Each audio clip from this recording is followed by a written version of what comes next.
fun. It can be, but I just wish the curse was a little more permanent. Like at a certain level, like it's no big deal, you know. There's a little remove curse spell.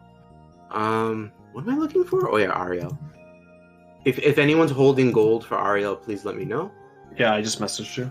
Yeah, I know you, but Okay. anyone else? Yeah, I'll message you. Wait, what do you mean holding gold for Ariel? Like a bank. Ariel can hold items in gold for you. They're a vault, not a bank, but a vault. So these people can't pickpocket it from you. Oh, I didn't I say see. that. Since we're I didn't entering say a town that. of thieves. What? You see. Oh man, you got me. Okay, so he just needed to message you and make a deposit slip. Yeah. I So have if I can write it down.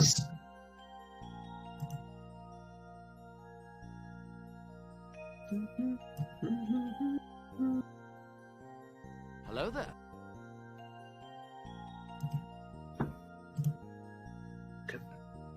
There. Thank you, Freddy, for following. Elfire, Elfire. This satire in my skin. That's what you're listening to? No, I just started saying it because Elfire. Okay. Let's see. Love Tony J. Something on my head. Go ahead.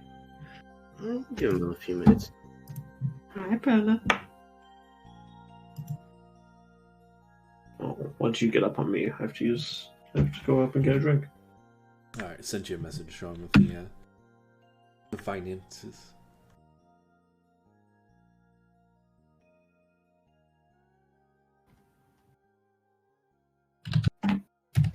Did the chapter end? Did we lose that inspiration? No. Chapters aren't going to end for like a long while. Okay. Because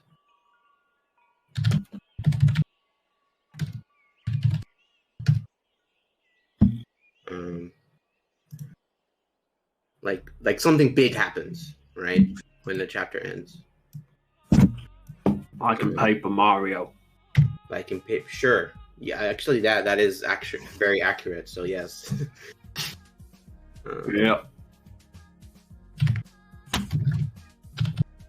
Bella, I would like to get up, please.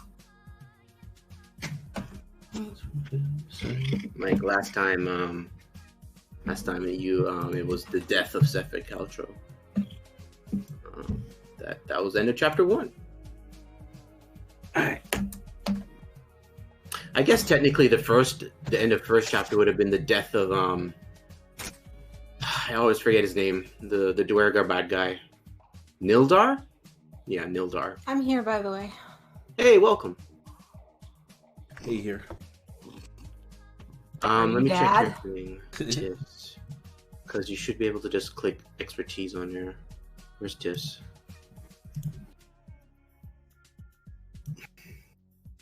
These tools. Yeah, there you go. See, like under it, instead of proficient, you click expertise. You don't need to put mods. So these tools. Plus 10. Oh, you got it anyway. Whatever. Dexterity. Yeah. Okay.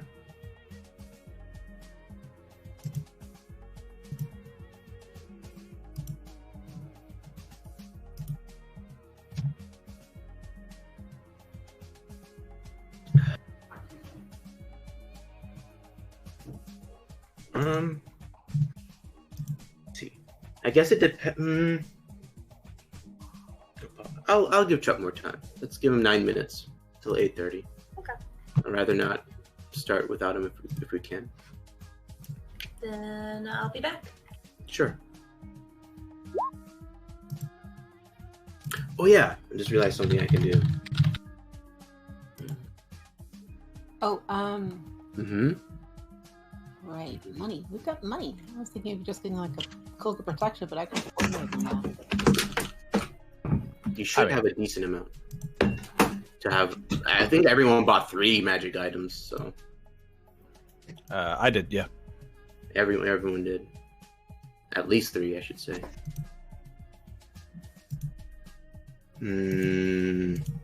I've already got a couple attunements already. Already? Yeah. Her initial magic item and all that other stuff. So. Oh, that's right. Okay. And she's also a artificer. Artificer! Yep. I don't think you get that yet. I don't know. Do artificers get bonuses to? Mm-hmm. No. I was saying infusions. They can. Yeah. Right. Okay. That takes an attunement. Right. Yeah, so Depending like on my, the thing. I have a repeating crossbow with my infusion, and I think that's Got you. Cloak of Elvenkind requires attunement. God damn it! Yes, sir. God. Yep. Damn it! Yes, sir. Yeah, I'm Just- actually full just on infusion, so I'll have to find something that doesn't require attunement. Well, wait. And not everything you make requires attunement. Not everything. like, Yeah. It should list it, right? Yeah. My starting item, and I've got a Pearl of Power. Yeah. Okay. There's 2. Okay. Yeah. There you go. Yeah, but like I think it's like a couple of the armor ones require attunement. Oh yeah, repeating shot does. Yeah. Radiant weapon Wait, repeating shot does or doesn't require attunement? does. Ooh, I might have goofed on that. Do I have that up there now? Let me make sure. Well, you had that with blue, and I'm pretty sure I mentioned that it was attunement for blue. And right now, you guys have still three attunement slots. Howdy, Zoo. Radiant weapon, repulsion How's it shield, enhanced focus, spear, shield, and ring. Yeah, not actually a whole. I mean, like a decent chunk, but nothing that like you know, I guess need, or like it offsets like pretty well. Like repeating shot is like fucking choice on a crossbow. Like there's no reason to not have it if you're a artificer. Exactly. Okay, and you use a crossbow, obviously. We all start with default of 3 attunement slots, right? It's 2, Default really. was 2. It's equal to proficiency. But right now you guys have 3, so it's you know. So we do have 3? Ah, the ring of Okay. jumping too. God damn it! Then I'm okay.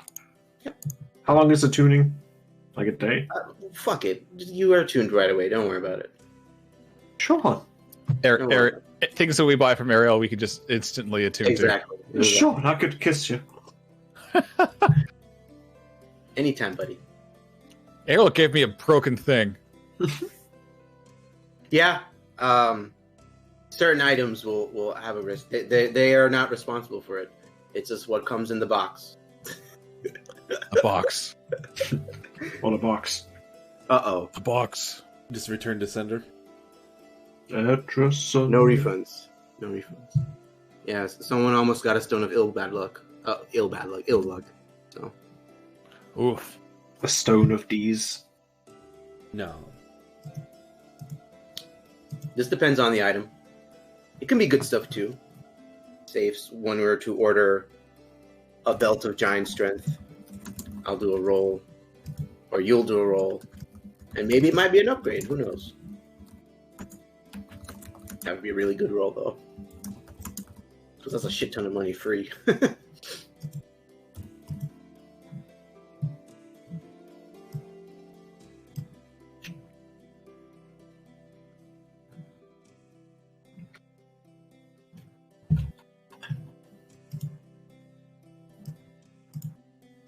Oh yeah, something I can go over. I added a few house rules.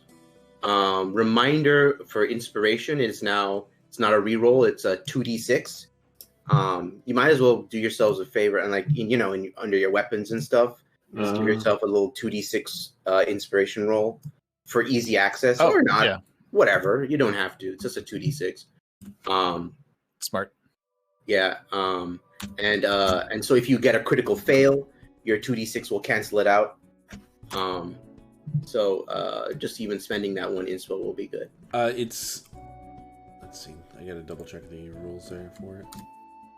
It's only applied to the to hit, right? No, and any saving throw, any ability Damage? check. not damage. Damage doesn't critically fail.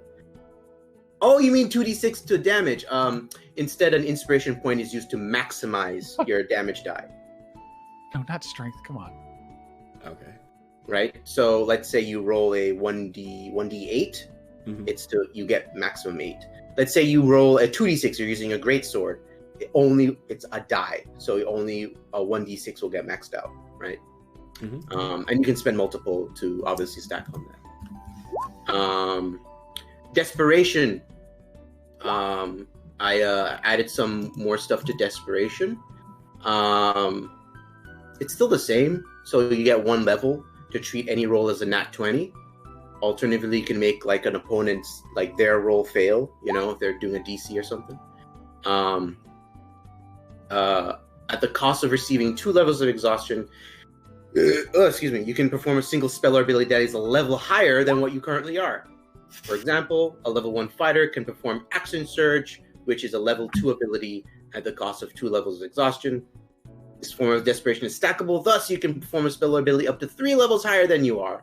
Obviously, you'll die, right? But I love this because I came up with it, number 1.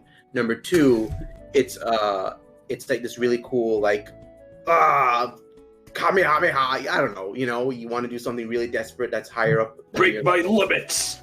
Yeah, you want to... A limit break, if you will. Tengen Topa Gurren Lampan. I said that wrong, but whatever. We got a cleric, it's Even fine. Crouching Cloven. Lastly is revival rules. Performing revival spells or abilities will allow the dead creature to make a death saving throw. DC 10. After each death and revival, the DC increases by 2 points. I'm Christopher Walken now. For all death saving throws. So, this is just a little risk towards it. I'm not a fan of... you guys are at that level now where you can just revivify. I think you reached that level anyway. And this adds a little more suspense to it. And a little more... Just a tad more edge. A DC 10 isn't hard. But it is a raw D20. I'm counting it as a death saving throw because there are a few things out there to give benefits to a death saving throw. So I'm okay with that. But they're rare, so it's whatever. But it's not like anyone can be proficient in death saving throws, which is a little too much. Ooh, could I grab a Wand of Secrets? If you can afford it, whatever, sure. Yeah. It doesn't cost would attunement, does it? It's an uncommon, so would that be 600? Whatever's listed, yeah. 500? Okay. Cool. So when we're using Revivify on somebody, Yes. they still have to make a death saving throw. They make it, yes. Correct. I still like that because it's like Not maybe it's you. like the soul is not willing to return. Yeah, pretty much. Stuff like that happens. Burns. The soul still burns. Stuff like that happens. Imagine if you could make it like a quest then to go save their soul. If it's like, Yeah. I really want my character that'd back, be you guys. If you guys want to do that, like Go to the ethereal that's like plane. because I've read stuff like that, and like a whole adventure just detours to save a party member, and I love that. That's pretty much the dungeon and void cards from the deck of many things. The void. I don't know, but yeah, that sounds cool. That's like I don't know, 500 but that gold. sounds cool. Dungeon is like your entire body is like transported to like this other space, like under the control of like some other creature. And void is like the same thing except it's your soul, so your body just collapses where it is. Oh, okay. And then the party has to go rescue you. Your soul is. they Oh, I care. see what you mean. So it's like an instant death. Damn. It's not quite death, but like a fate worse than death, I guess, because you're just Jesus. imprisoned. Okay, so death plus mind prison. Pretty much. Alright. So it's like a Alright. fantasy reason for locked-in syndrome, are you saying? Kind of. In syndrome. That's kind of cool. Now, just to clarify, is it just that one attempt and that's it, or is it they can do as many attempts as possible? Oh, of course, you can do as many attempts as you want. Yeah. Okay. And the DC only increases once they're arisen. Okay. Right? Only after they've been revived. Right. And then that's 2 points extra on all death saving throws because you're cheating death, literally. Yeah. Have you ever seen the death rules for Critical Role that Matthew Mercer uses? I have not. It's similar, but it's like the people resurrecting them or whatever have like get to participate in like a ceremony or whatever where they can choose to try and succeed on an ability check, and that would like bring the DC down for like the roll to succeed, for instance. But it's also still a straight roll. Yeah, it's like RP. I can like include something like that like as a ritual because that sounds like a ritual, right? But for the purposes of this party, you guys have to find out about that ritual first. Yeah, that's something they do outside of combat. Right, and I like the idea of the well, there's still a DC outside of combat. Yeah, but they can lower it outside of combat. Yeah, I like that. That's putting some effort. So, but we'll just say like if that ever happens, you know. Anyway, like dying in my game has never happened. It's not gonna happen. Don't worry. Well, it could. Yeah. But anyway, from experience, dying in my games are really hard to happen. It happened once in my game, but that was just a dream. But given like my whole like, hey, once you hit 0 hit points and you gain back a health and whatever, like how I do death saving throws, making it like a game over countdown versus otherwise it's hard to die in this game. In my game. Did Chuck talk to you about buying diamonds? Diamonds? I'll say you can buy diamonds from Ariel because I forgot that's like a thing. You can buy components from Ariel. It's fine. I'm gonna donate him 300 gold to buy a diamond for me. You want to take that out of your deposit? Yes, please. Sure. This is my diamond, and I write my name on it. Damn. Okay. My diamond. 300. Yeah. Elfire's literally just buying life insurance. Yeah, right. Just etch that reel in. Just take like a. Use my like ram horn. You Yeah. have to say it like a pearl. You have to say like my diamond. My diamond. Yeah. You got to do the X cross thing too. Yes.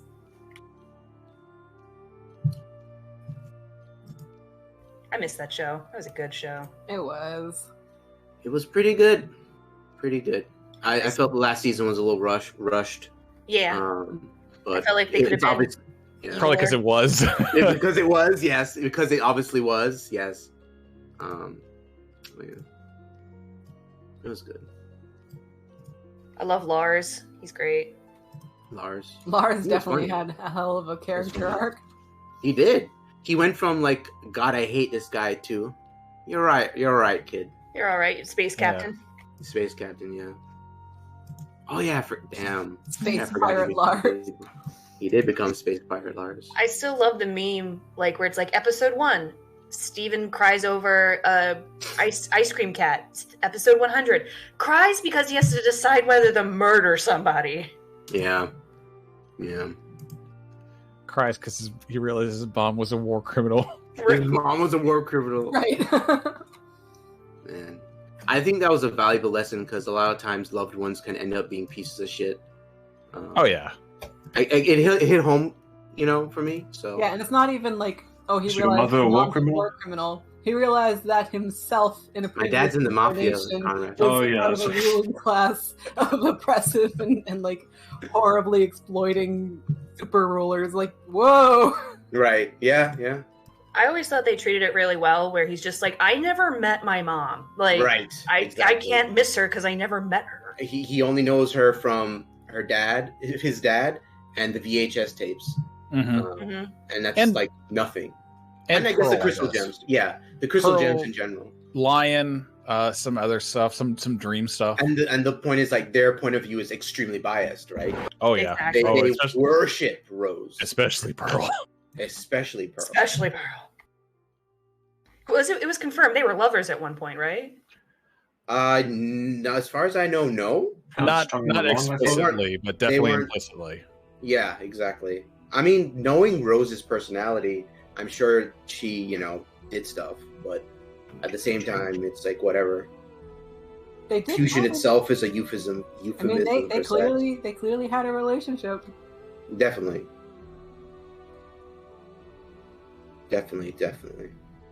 Garnet is best mom. I just in that case, I just don't think it Rose was in love with Pearl, because I don't know, Rose doesn't come across as that, but Pearl was definitely in love with Rose.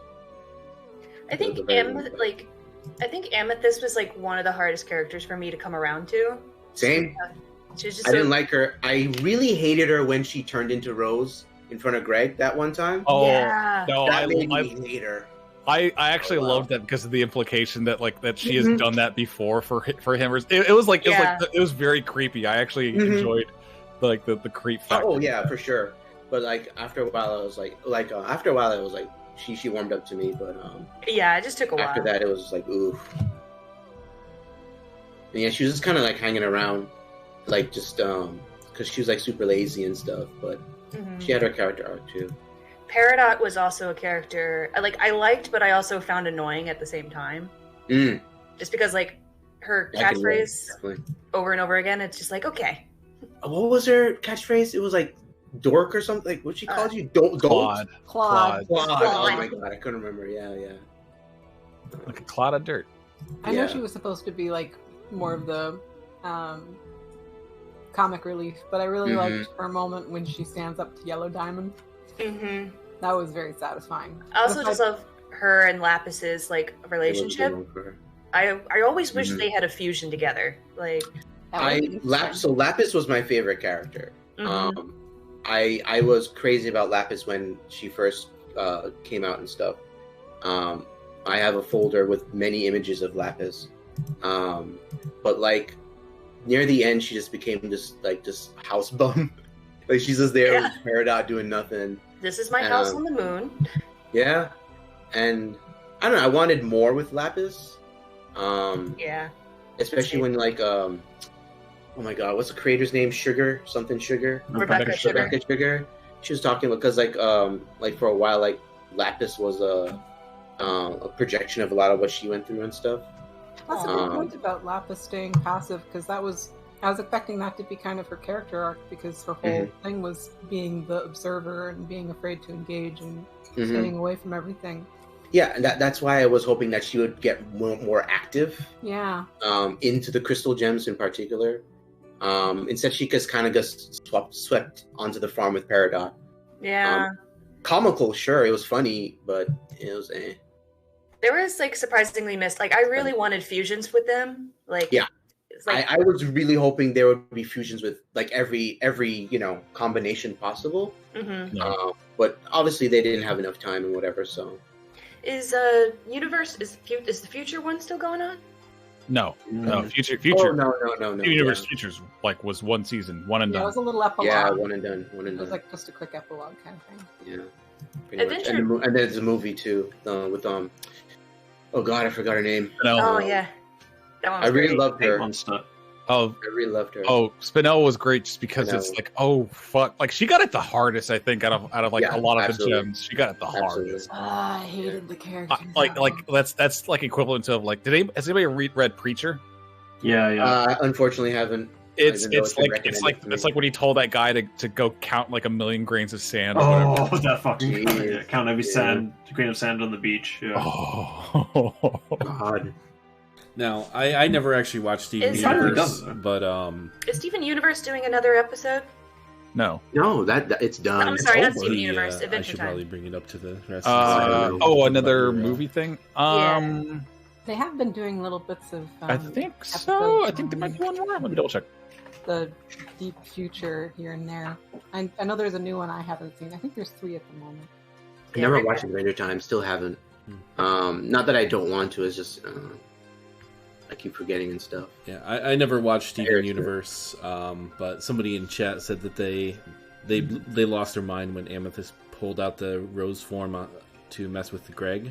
Right. Yeah. Which I was mentioning earlier. Yeah. Yeah, and then they said they adore how Pearl and Amethyst have moments being caught. Yes.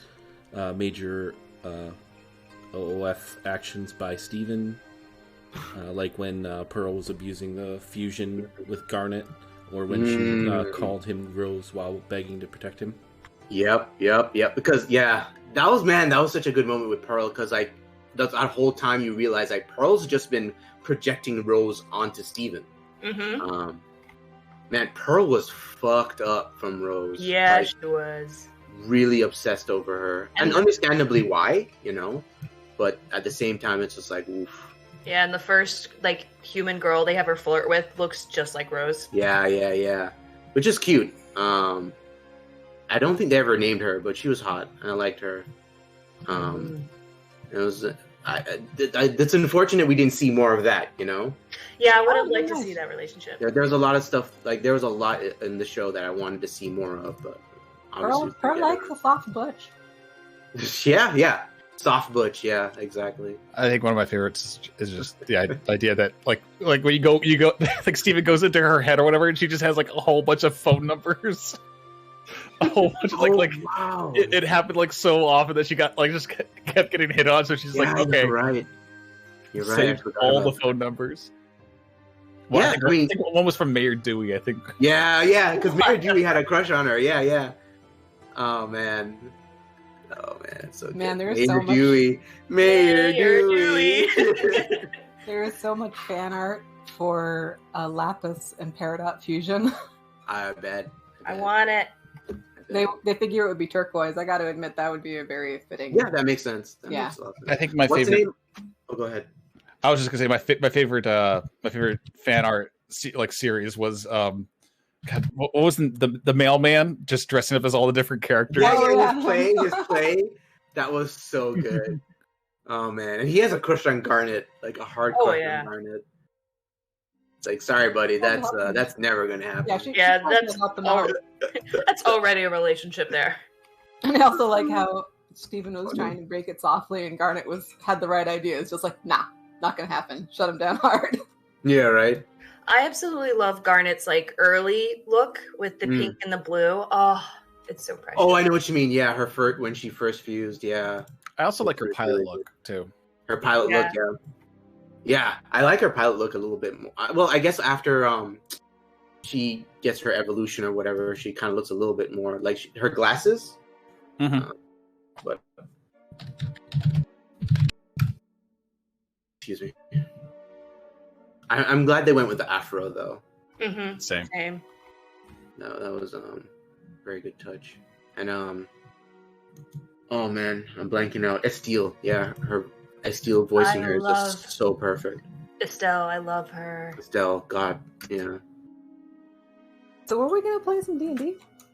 I mean, yeah, I guess we can. I was just, trying to milk it out for Chuck. So yes, we will. Let me go ahead. Let's take a 2-minute break. Do what you need to, and we'll start once you come back. All right? Okay. I gotta listen to New York now.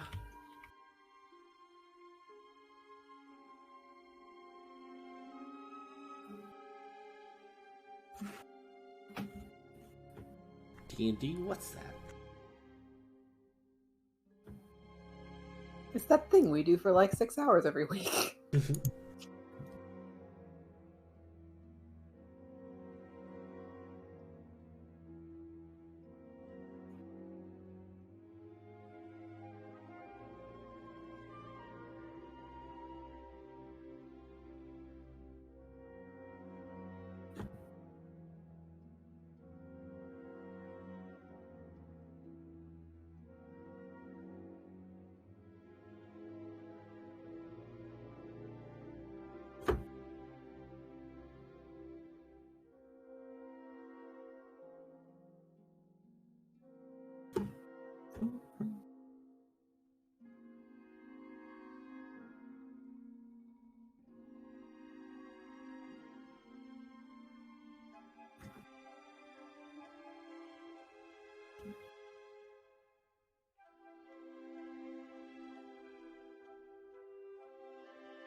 right. Okay.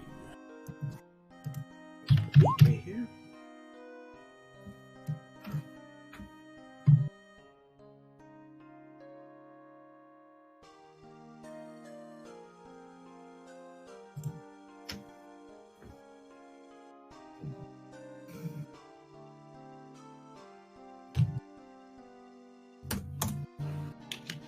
Mm-hmm.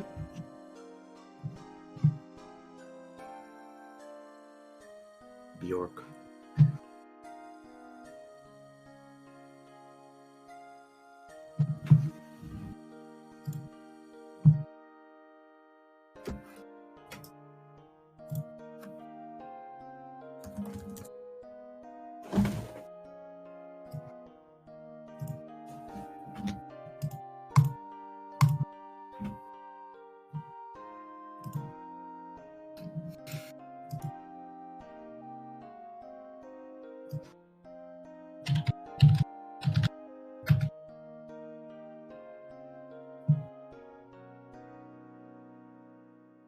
Is everyone back? Yes. Mhm. I am here. Hunter? All right. Nefara? I'm Not here. yet. Okay, cool. Conrad? Yep. All right, perfect. So, last time, it's been a while. So, should we put you on the world map, right? So, last time you defeated Sefet Caltro, and then you started your way towards East Haven. Along the way, you encountered, Don Rodrigo. Don Rodrigo. Thank you. Don is the the information broker, if you will. And he wants information. He told you that Dearth Sunblight is in East Haven, which you already knew. You already knew from his letter to his brother, Nildar, way back when. And so he wants you to just let him know what Dearth is up to. He just wants info on that.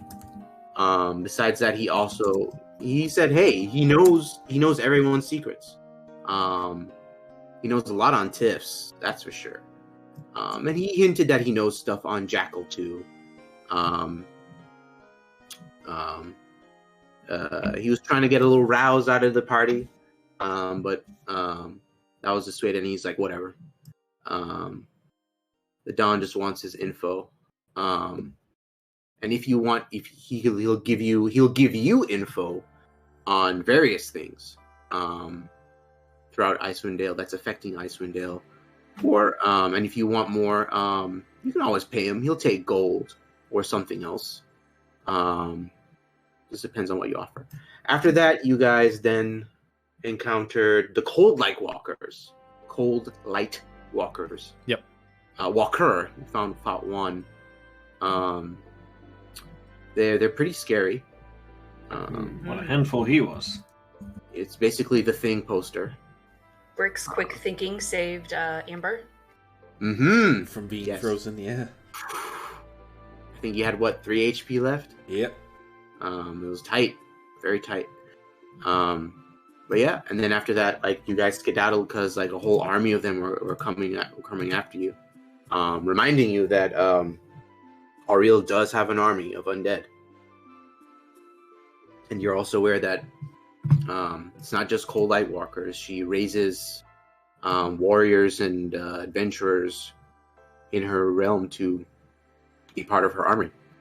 And then after that, when you were just about to approach East Haven, you had a large shadow cast over you as the White Worm herself and her Lich rider came swooping down and feeding on one of your chocobos, your axe beaks. Yep, mine. Yours, yeah? Yep. Did some quick thinking with from, I believe, who was it, Brick? Who shared it? Or was it, I can't remember who it was, who was like, jump on my axe beak. And I think it was bricks. Yeah, you sacrificed yours, and you guys got away. But with that, you guys are now in East Haven. As you approach, you can smell the stink. It's a horrid smell to describe, but like just something just extremely burnt, especially like stench of the hair. It's horrible. Anyway, there was a burning sacrifice in front of East Haven, and you guys are already aware that it was a wizard by the name of Dizan. Dizan. Does he have a last name? He definitely has a last name. Honey mustard. Honey mustard? Say it all together. Yeah, I get it. That's a good one, Conrad. Thank you. Minus 1 inspiration point. Well, you win some, you lose some. Just kidding. I guess I don't have his last name, but yeah, Dizan. Can Jackal make an Arcana check for me, please? Yeah. So, nope. I do remember that we heard about some wizard in East Haven that started with D, but yes, yeah, that's about it. Other than that, you know that they were sacrificed. As you approach East Haven, let's see. Let me also give you guys this. We can probably say like Tyura gives you this little spiel because Tyura knows. So that's East Haven sigil. Very cool. Little symbol. But Tyura also got warned away from this place by her parents. Exactly. So East Haven, compared to other towns, East Haven is socially regressive. The town was founded by a thieves guild, the Dukes of Catharn, and to this day, pickpocketing is legal within the town, as long as you don't get caught. There are many signs within the town that say, "Watch thy pouch!" In addition, they are zealot worshippers of Auril here. They refer to her as the Frost Maiden or other titles, never stating her true name unless they desire to be heard by her. They perform the oldest of traditions here too, which includes human sacrifice. Despite this, East Haven is financially progressive and continues to build and grow, far past the other towns due to its ancestral thieves guild having many connections and the development of the Eastway and the Lakes Ferry.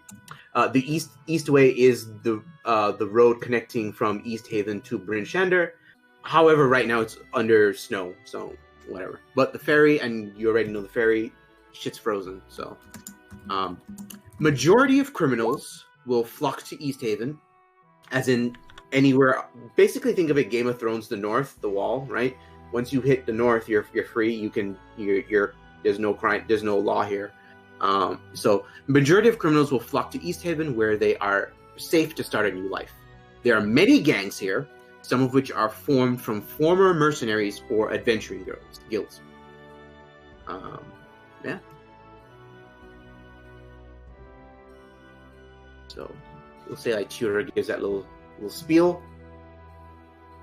Well, she's gonna say, she's gonna let you guys know. She's gonna say, and remember, watch your purse strings, hide your real money, and make sure you put in a decoy purse. Here, I've got a few spares.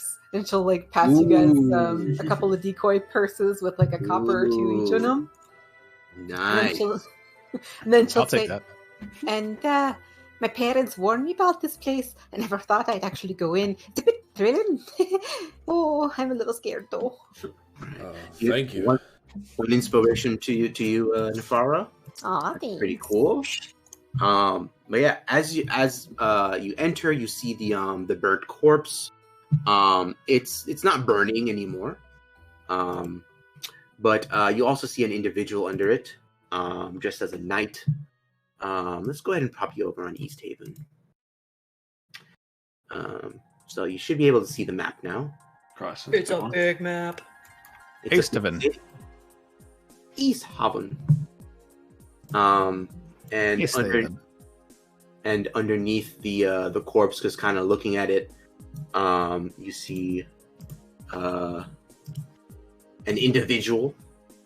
Yeah, let me blow up the token. She's hot. Let's Big see. token. It is a big token. They're not size large, but if you in case you're wondering, It's to be some sort of furbolg. roll a. Let's see. Roll a nature check. If you like. Yeah.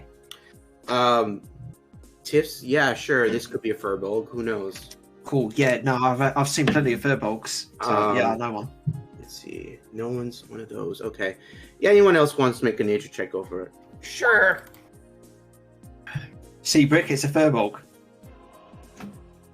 Brick. You're not sure. You know for sure it's not a furbolg. I don't know if that's entirely accurate. Brick, you think like this is a mixed individual. Elfire, 14, yeah. Elfire, this is a half elf, half orc. Specifically, yeah. half drow. Hell yeah. Does Elfire share that with us? No. Well, I'm not quite sure exactly what they are, but they seem to be mixed of some sort, and I'm sure they're a pleasant individual, I would say that we should probably keep all together, and let's not have everybody running off and doing their own things while we're here. As you're entering the city, Thank you, Zook. it's impossible Have a to good avoid game. her. She's literally at the entrance. So is the sacrifice. She turns and actually looks at the party and smiles and gives a nod and walks towards you. I'll give her a wink and then she starts walking towards us. I'm like, oh, God. Let's see. Maybe they don't notice you. But I'll say they didn't notice the wink. They're just kind of walking towards you guys. And they say, Welcome to East Haven, adventurers. Judging by your uniforms, you're the Stormhearts. Who wants to know? She says, my name is Imdra. Imdra Amakira. Did I get her name right?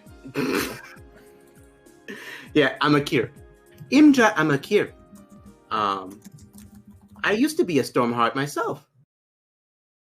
You don't say. And they nod.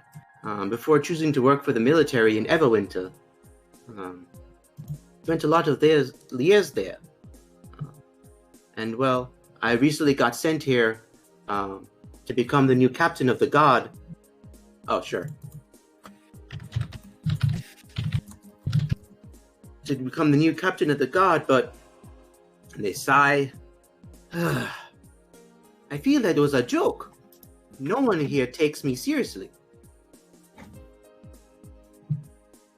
Why is that? I mean, other than the reputation of the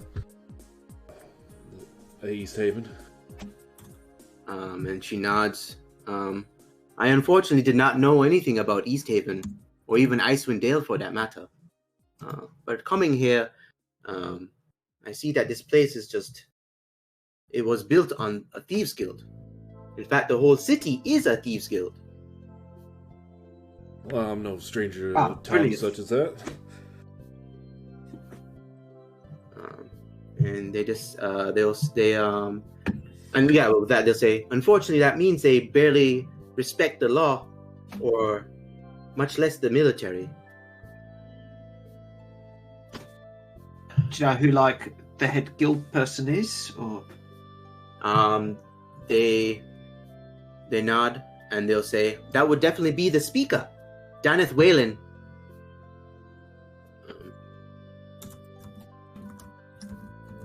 And they will point out to you the town hall.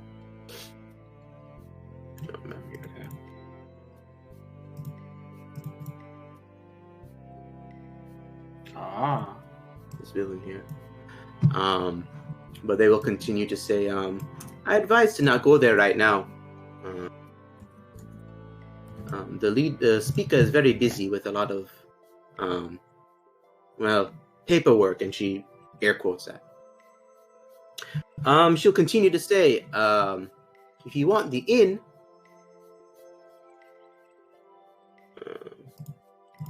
she points it out here. The inn is called the White Lady. And she points it over there. Named after a local ghost that haunts the place. Cool. Supposedly, anyway. I have never seen this White Lady. And she'll also point out... hang on. Give me 1 second. I need to confirm something real quick before I say it. Yeah. 10 towns.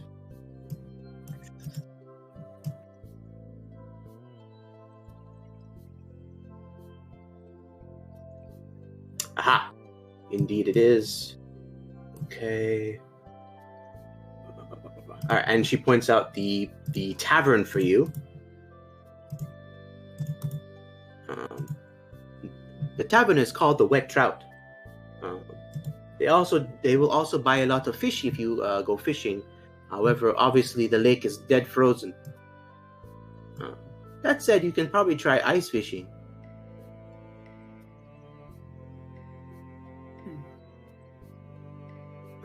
Let's see. With that said, clearly the ferry is frozen too. But they'll point it out.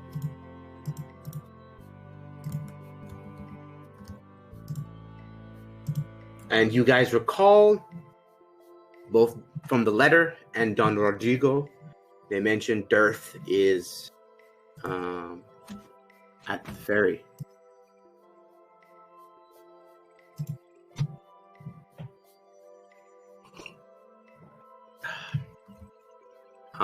Let's see. Let me continue with her then. And she'll say, however, I advise you to hide your guild badges on your uniforms. You see, East Haven is home to Sefet Caltro, and they see him as a hero. There's already news of the Stormhearts being the ones who killed him. The bounty was turned in right here. The news travels that fast, huh? She nods. Well, then, all right. Make sure not to mention anything about him, or keep our badges, tucked away. Mm-hmm. Well, Stormhearts, I hope whatever you're doing here will be a positive experience. Just a reminder, and she points to the sign. Petty crime is legal here. Stealing is allowed. The line is only drawn at murder and property damages. Like that, and I point to the charred corpse. She shakes her head. You can tell that she was kind of hoping to avoid talking about that. That then again, it's literally an elephant in the room. But she says, they do human sacrifices here in East Haven. Barbaric, I know. In this case, she points at him. This man was a criminal. He murdered several townsfolk. Oof. He was going to be executed anyway, but the people chose to turn him into a sacrifice. What's the difference? She kind of nods. I suppose that's what the people think. Why do a public execution when you can turn it into a sacrifice to Auril? How does the Frost Maiden feel about that? She just shrugs. I don't know. I am not into that religion mumbo jumbo. Well, judging by the state of affairs out in all of Icewind Dale, I'd say that it's not quite getting to her. She shrugs again and says, the people of East Haven certainly believe that it works. I suppose it does. Maybe it's just coincidence. But but the blizzards that affect the entire Icewind Dale, when a sacrifice is made, they seem to push back further. And not to mention, when that happens, more fish is able. They're able to do more ice fishing. Well, I guess there's some kind of a benefit to murder, but I don't know. Doesn't sit right. She shakes her head. I believe it is mere coincidence.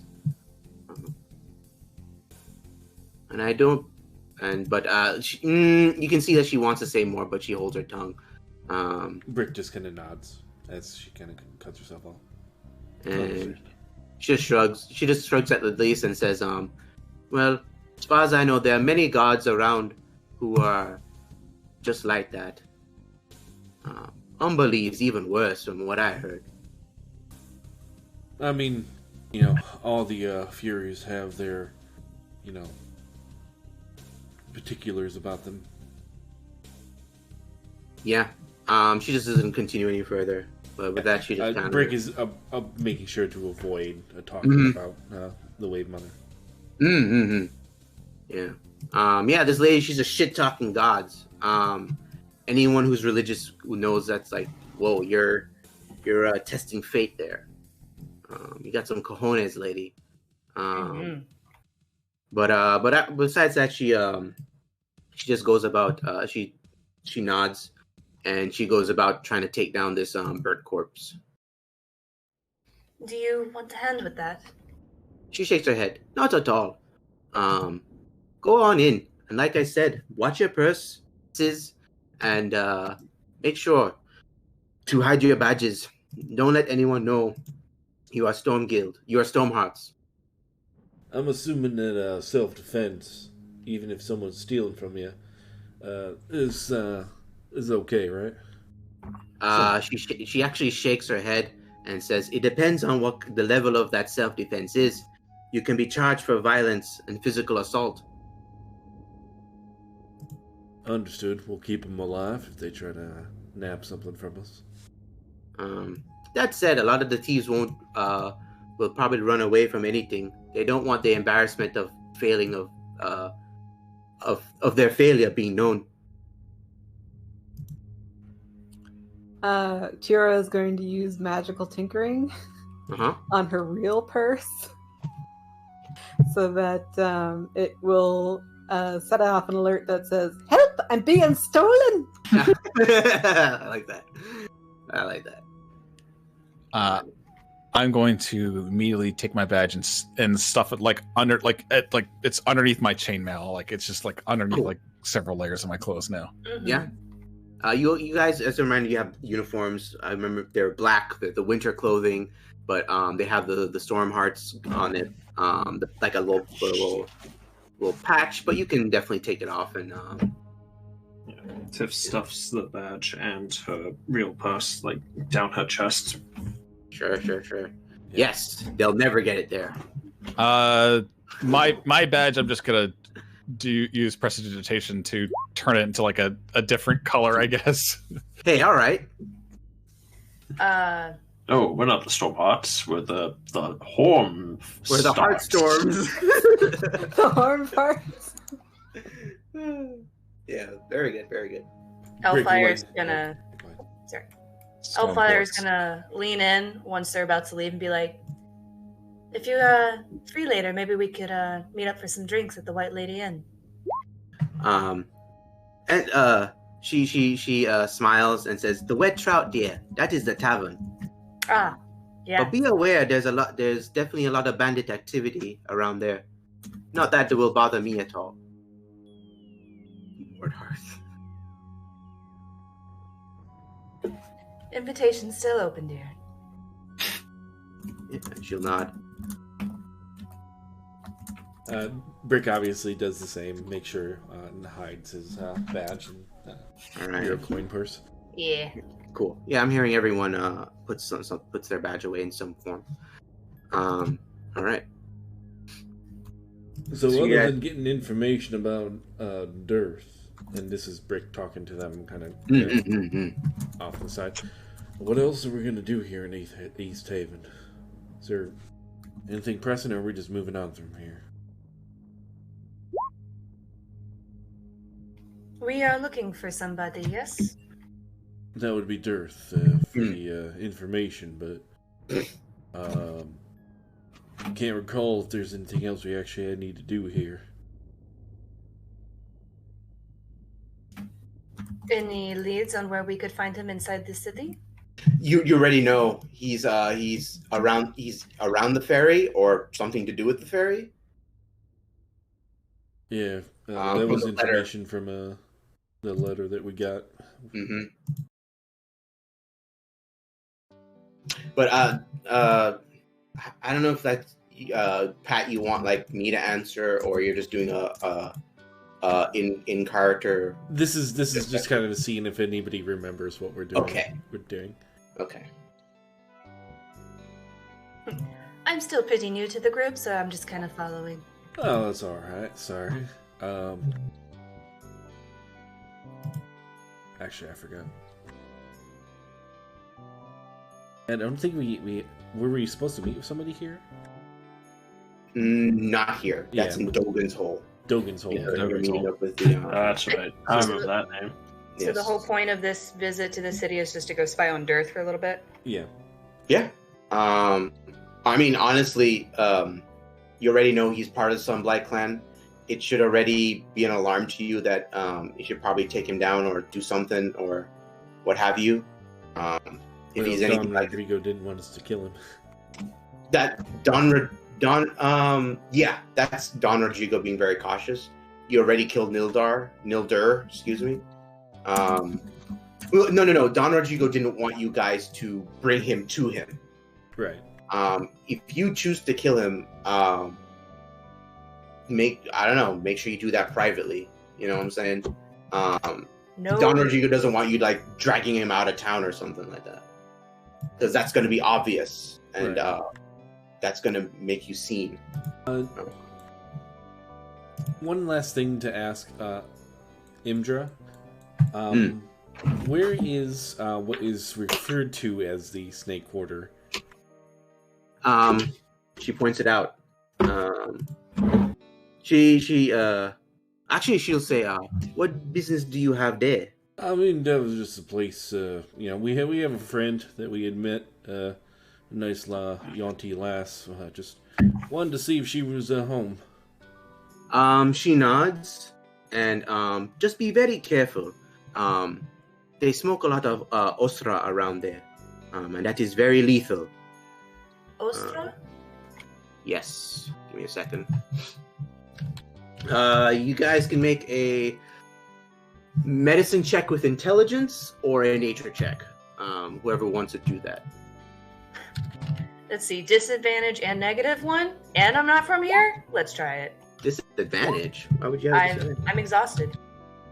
Oh shit! Yeah. You're Oh right. You fuck! I guys probably forgot go about to that. You should probably go to the inn. Is this something that's common with Yonti? In certain areas. Okay. I'll just give gonna- you advantage. I'm giving you advantage, Brick, just because you rolled a 20 ages ago, and I'm saying in part of your lore you had a Yuan-Ti friend. Yeah, Did you I was say we gonna were say rolling- because I come from a pretty shady area, so just in case. Did you say we were rolling medicine checks? Medicine medicine or nature, Ooh, okay. and you can choose to use intelligence with the medicine if you want. Oh, how do I change the You can change it. You'd have to do like just what's your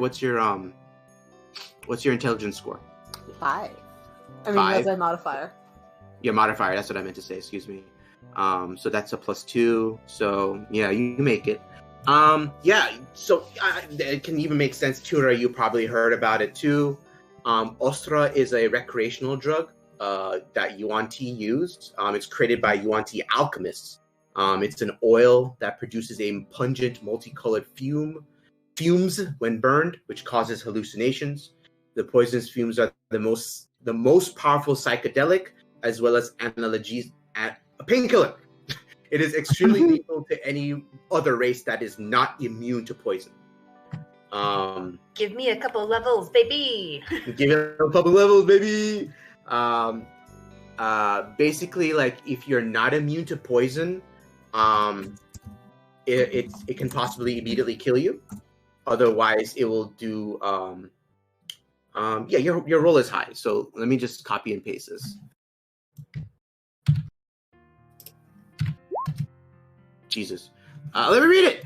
Osira's lethality cannot be understated. A creature not immune to poison that inhales the fumes or makes contact with the smoking oil must succeed a DC 22 Constitution saving throw. On failure, they are immediately killed. On success, poisoned and paralyzed for 10 minutes, and Constitution score lowered by 3d6 points each turn. Constitution score reaches zeros, they are immediately killed. Reduction cannot be restored with can be restored with greater restoration or equivalent. If they are immune to poison, they have to succeed a DC 16 Constitution saving throw. On success, they're unaffected. On failure, they are paralyzed for 10 minutes, and they experience severe hallucinatory effects. If they fail by more than 5, they also take 1d6 damage to their intelligence score, which is permanent. Greater restoration. Don't fuck with this drug! Well, I know what I'm doing at level 10. Don't do drugs, kids. Okay. This is our PSA. Did not do drugs. Don't do drugs. Okay. I'm sorry, what's the benefit? They get high. I have an intelligence of 8. I know what I'm doing. They get high. It's a highly powerful psychedelic. Because they are immune to poison. They literally can't use any other drug. It's like teenagers huffing solvents. Jeez. If those teenagers were immune to literally every other drug, then yes. Huffing They got this is specifically yuan tea drugs. I guess monks too. Sure. Do whatever you got to do to get high. Yes. Right. You can. Tyura, you know as well. It's a low socioeconomic area, and so doing drugs is basically pumped into the system and what have you. And as for the area, Brick, to answer your original question, it's over this area here, which Imdra points out to you. Okay. I'm from the Feywild. We do some pretty weird things there. Does anybody have detect poison and disease? Nope. No, I'm a barbarian. Do you mean protection? I've got a good way of detecting. Is that you drink it, and if you die, it's poisoned. Yeah, the idea is like if you're, it says you can detect the presence and location of poison. So, like, if you wanted to avoid that location, I see what you mean. Okay, you could walk around with that up because it lasts. That's not a bad idea. Yeah. But I don't have access to that spell. All else fails, we can always use Tiffs as a canary. It's a cleric, druid, paladin, ranger thing. Like a what? It can be ritual casted. It's a cleric, druid, paladin, ranger thing. Gotcha. Well, we have a cleric, but they have to prepare that. Yeah. So maybe we could stay the night in an inn and then do that if we have to go in that area in the morning. Do we have to go in that area? I mean, it sounded like we had to do something with the Yuan tea, right? No, this is just getting the information because we had given it, so I just wanted to explore that a little bit. Okay. Plus, if we wanted to seek out, information about what's her name, Alyssa. Yeah, Alyssa. Yeah, we might be able to find somebody. And I mean, because one of the things that we wanted to do, maybe, and I don't know about you guys, but because there's that Yonti Dwergar alliance with the what's her name? What is that evil guy's name? Sunblight. Sunblights, yeah. Just in case we want to disrupt that, maybe getting in with the Yonti. Yeah, I'm going to tell you that's a strong idea. It's research, right? Right. So, and one of the things we're here to do is to, stop them from doing that, but mostly stop the, a real. But Elfire just looks at you with a confused blank stare.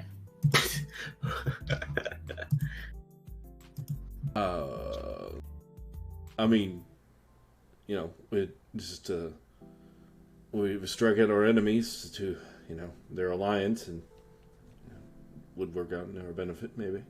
It didn't sound like their alliance was too, solid as it was. Might be easy to disrupt. Just point me in the right direction. Have to keep you away from the vapors first. Hey, what time of day is it? Oh boy, I don't remember what it was last time.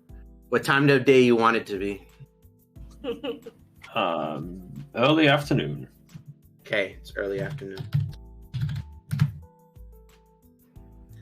I almost figure like with the constant like snowy weather and everything else, if the time of day is light or dark. That's a good point. Yeah. Not even light, gray or dark. It's probably getting dark if it's even in the early afternoon. Yeah. So dark we could or later dark? Yeah. We should probably scope out a place to stay the night. Well, there was the white lady. Seems to be the only one that was pointed out to us. Known to the locals as Karen. Oh man. Let me see if there's anything special at the inn for you. Given that the sheriff was kind enough to point it out to us, and they didn't seem overly hostile to us, seems like it might be the best place to stay, if she's going to recommend it. I can actually get myself, maybe if I'm lucky, maybe some free lodging. Didn't she recommend 2 places? Well, Yeah, the other one was a tavern. The wet trout. That's in the northeast. See, okay. Yeah. Tavern is obviously for meals and drink. Yeah. And rumors too. You can hear That's gossip. why I got confused. Yeah, no problem. One for sleep, one for drink. There you go. Yeah. How about we try to secure rooms first before we take a walk about town? Let's see. Also I will say we'll see. The inn is not much of a performance area. That's more of a tavern, The inn is for sleeping, basically. Yeah, that's what maybe just to receive. Well, you can try. Lodging. You can try. We'll see how that goes. We'll see how that goes. But yeah. Guess you guys are entering East Haven now. Yes. Heading towards the White Lady. Yeah. Let's do a little break. Okay. One sec. Leave the top off my drink. We'll get some more coffee. Top off me drink.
return.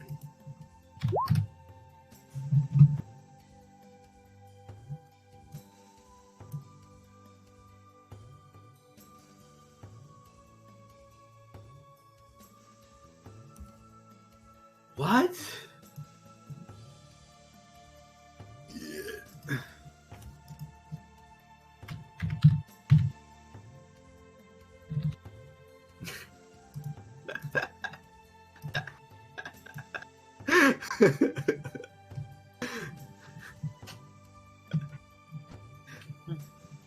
Oh my god.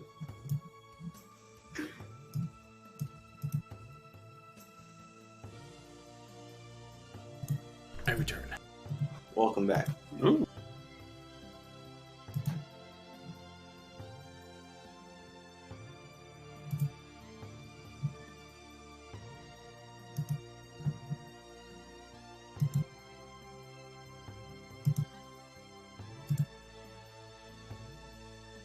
Da, da, da, da, da.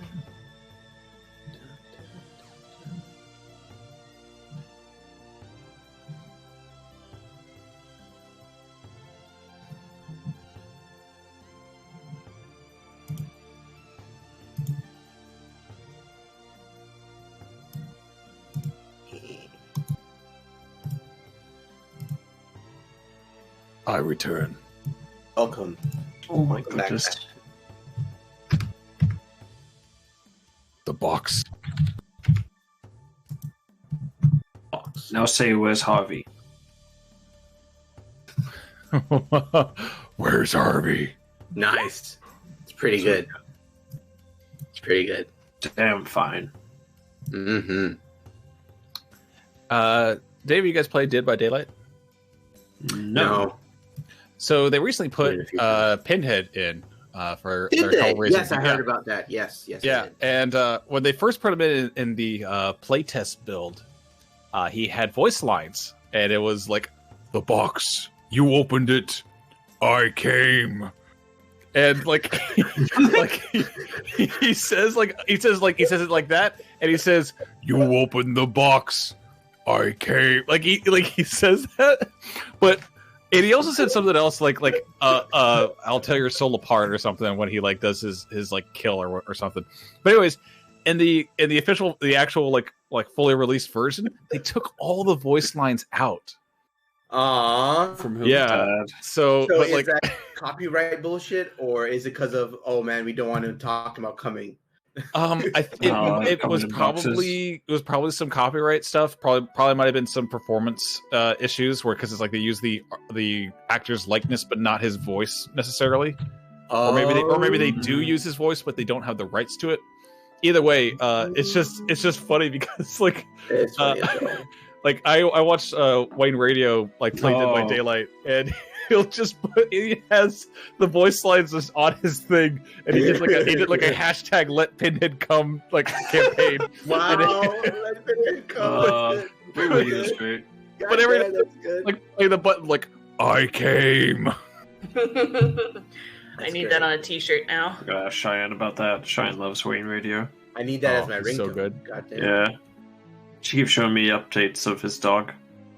Dolby Yeah. Digital. Dolby Digital. That's good. The Let's box. see. Is Nafara here? I'm here. All right, cool. That's everybody. Let's see. So you guys are walking through town. Unlike this is the biggest city in Icewind Dale. I would say probably Bryn Shander's bigger just because it's like a walled off city. But that said, this has like nicer buildings. They're bigger buildings and crowded streets. Like in every other city you've been to, or I should say town you've been to, everyone's like locked indoors and what have you, or just trying to go about their business. Everyone's just on the streets doing their thing here. Let's see. We'll begin with Tiffs! Someone bumps into you. I immediately pickpocket them. You immediately pickpocket them. No, they're pickpocketing me, obviously. So I gotta pickpocket them. Sleight of hand. Oh, Nice. no. Oh my fucking god. Use your inspiration. Use your inspiration. Yes. Will inspiration cancel that out? It will if you. Oh man, this is the inspiration killer. Yes. Make all of you waste it. You want to use it? I gotta use it. All right, 2d6. Still pretty impressive that a crit fail is a. And also I'll throw in a cybolted knack just to make sure. Going all out. So, add a +8. Perfect. All right. Yeah, that's 5. Yeah, 8, 19. Yeah, you just do this quick matrix going through all their pockets and everything. I also have this thing too, so it's immediately hidden. Nice. Yeah. Guess what? Their pockets are empty. You've got nothing. Ah, well, they got 2 copper, I guess. No. No? You realize as soon as you frisk them, they didn't steal anything from you. They just bumped into you. I stare at Tiffs knowingly. In fact, within that split second, they turn around and say, "Oh, sorry," and they sorry. on their way. Okay, I've put a bar of soap into their pocket. Okay, fine. Is it the nice smelling? Yeah, is it one of Sayumi's soaps? Maybe, I don't know. I just got a bar of soap in my inventory. I can't remember. Yep, that's from Sayumi. That's from Sayumi. That shit's magical, bro. You sure you want to give that away? Do it. I don't know it's magical. You do. You've seen people use the soap. She forgot like 3 times now. I was panicking. Okay. You slip them Sayumi's soap. Yeah. Have we come out of that exchange? Like, snaps them like, wait, I didn't steal anything. You didn't. Literally, she didn't. You gave someone. And they didn't steal anything from me? No. Not a thing. They just bumped into you. God, this doesn't make sense. This doesn't make no sense. We're in the city of thieves. I should be in my element here. Everyone should be stealing from each other. I should be stealing from them. Maybe someone beat you to it. Yeah. Someone who's a better thief than me? I doubt it. I kind of thought you would be a little bit smoother than that. You kidding? That was so smooth. They didn't. Well, I just got to find someone who actually has something on them and steal from them. Okay. I'll show you. I'll show all of you. Reminder, I don't use passive perceptions or passive rolls skills at all. I'll tell you to roll it if there's any kind of situation. Even in this situation with Tiffs, it was all about that sleight of hand check. Nothing even happened to Tiffs. Okay. To begin with. Yeah. I fucking hate this show. This is so perfect. I love it. The rules mean nothing to him. But you continue forward. Now everyone make perception checks. As you make your way through this quietly crowded street. There we go. Yeah, oh wait, I'm exhausted. Shit, I forgot about that. Ah, yes. Give yourself another roll. Ooh, very good, Tyura. I see all. There we go. She's on edge. I should really just turn on disadvantage. Her mama really warned her about this place. She's really on edge. For sure. So Tiffs, Tyura, and 27. You have exhaustion. I'm a disadvantage. So net 1, baby. So those you two, you hear you just overhear something. Something about people selling bags of holding. Tyura, you hear a little more. You hear that you've passed by somebody saying that they're not actually bags of holding. Okay. Sounds like a scam. They're bags of bolding. Bags of colding. Bags of boolin. Oh man. And let's see. Let's give you also and Tyura, you also hear something about the Bagman. Roll a history check. Okay. Are they gonna take us to the Hypogene Oh Gal? shit! Ooh. Bagman beat up my mother once. She tells me the story all the time. Yeah. So this is literally a bedtime story. Boogeyman. It's an urban legend about an adventurer who tried to abandon his party, who was fighting a very powerful boss by hiding inside of a bag of holding. However, when he tried to leave, he couldn't. He was trapped. And over time, he mutated. He was transformed by this magical in-between places of the bag of holding within the astral plane, yet not quite within the astral plane. And so now, you never know when the Bagman might slip out from a random bag of holding. And when he does, and he's not home, he doesn't arrive to his home, he grabs whoever he can and pulls them in with him. Yeah. And that, children, is why we always put away our toys. Exactly. And it's also like a little... Some people are like, that's why not only like adventurers really use bags of holding, common folk won't, because of this little boogeyman tale. So, what context am I hearing this being mentioned?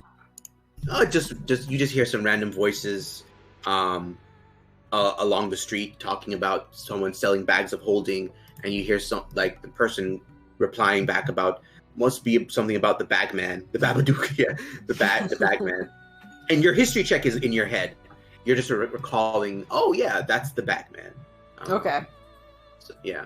Yeah, she probably won't mention it unless someone says, "Ooh, 3 bags of holding" or something like that. Yeah, exactly. You also, I'll also give this to you. You're also aware of the Bag of Devouring.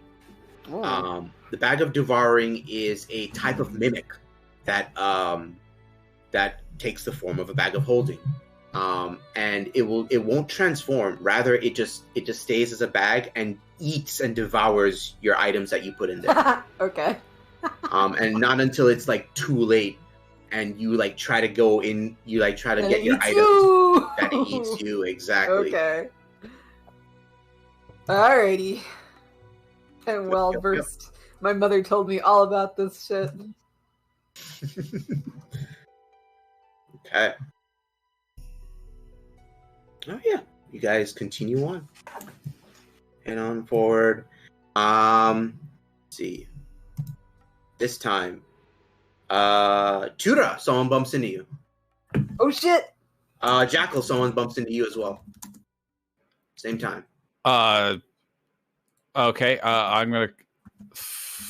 I'm casting Hold Person on them. Oh shit! I'm not. I am doing like what is it like prison style rules where it's just like, no, don't fuck with me. All right. This is just a commoner, man. Chill. They fail immediately. So they freeze. Oh. They're just frozen there, and everyone like after like a couple of seconds, everyone notices, and it was like, oh, what's going on? Nothing to see here, folks. Just keep moving on. Probable cause, citizen's arrest. It's a chilly day out here, huh? I just go up to their face and I go, "Do we have a problem?" They can't reply. They can't do anything. They're frozen. They're just frozen. They're on their way. They're just walking really fast. I pat them down. Do they have anything of mine? They have a wallet. They have what seems to be a grocery bag, filled with various foods and spices. I don't take anything from theirs. They have a picture of their wife and children. All right, I take it all. So I'm fighting this and putting it back away, and then Tiffs is coming behind and just like taking whatever. Conrad's been playing Skyrim. But I let it go, and I just say, watch where you're going. They like drop to the floor and like, what are you doing, man? And they run away. Brick looks over to Jackal. He's like, I think that's why people, don't regard adventurers so highly. Use it our way. What was that, Defaro? I want to. I'm not sure when it's finished. I want to be able to respond to the person who. Yes, you got bumped into as well. Mm-hmm. My alarm. Did it get triggered? It goes off. What is the alarm?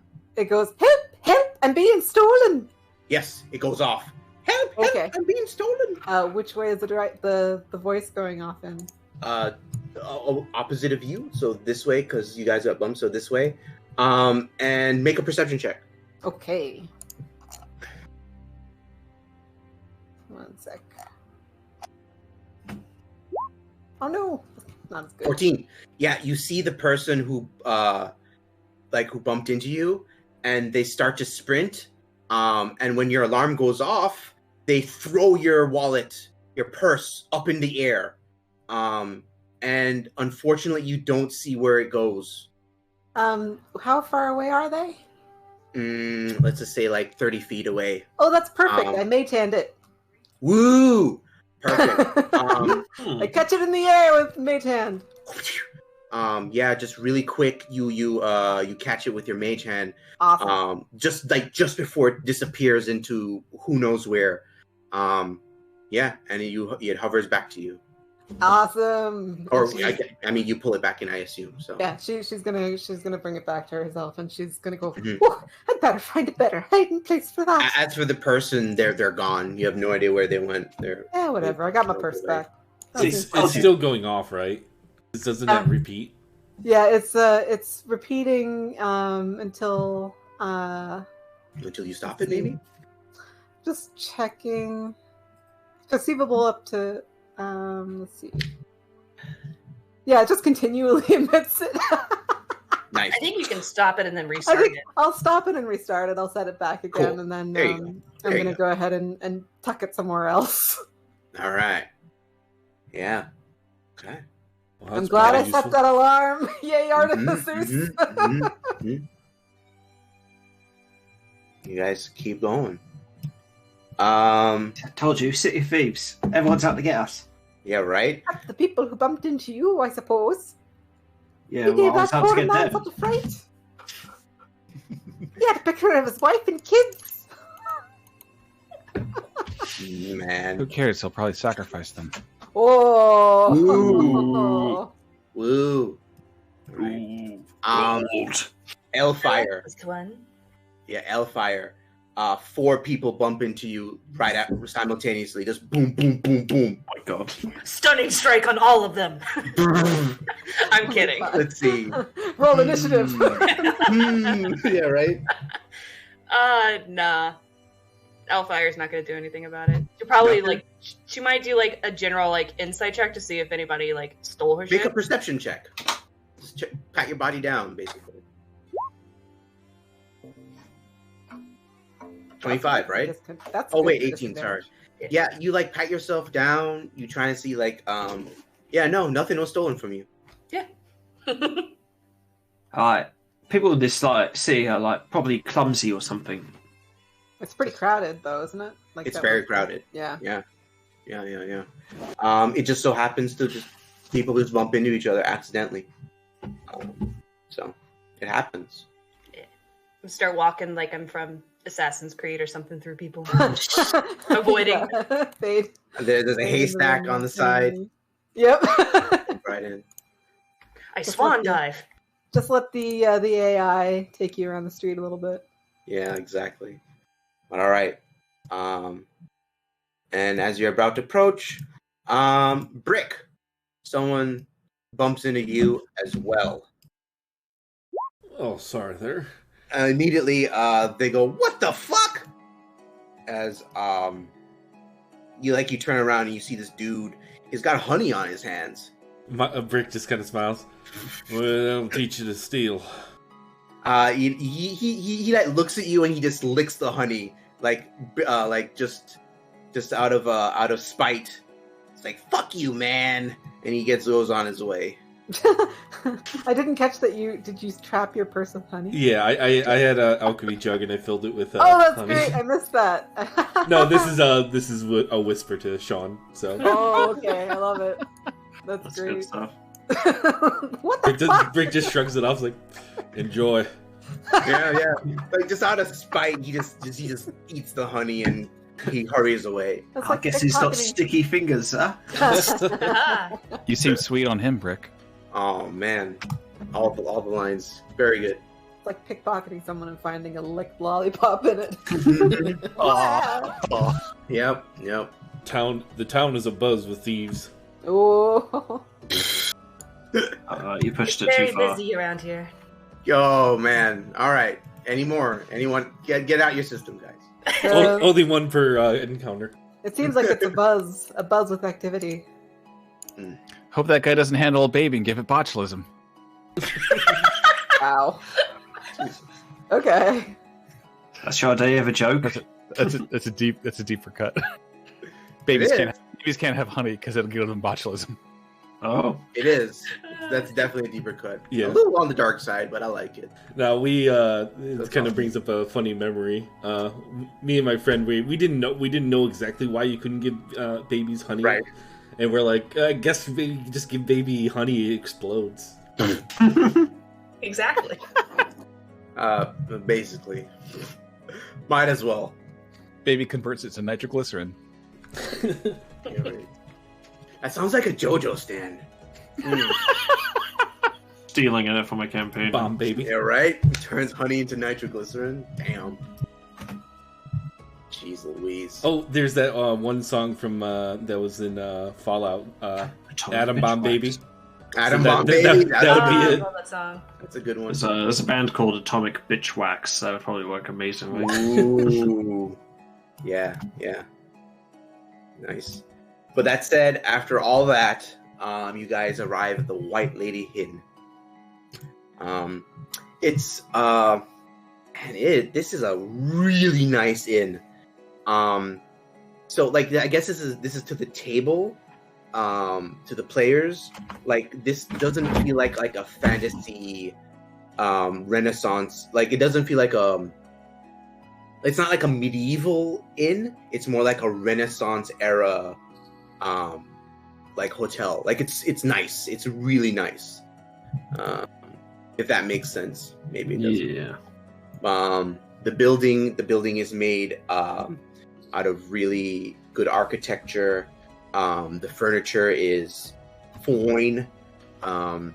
Even though that's all that, it doesn't look too expensive. I don't suppose anyone has woodcarver tools or the like, but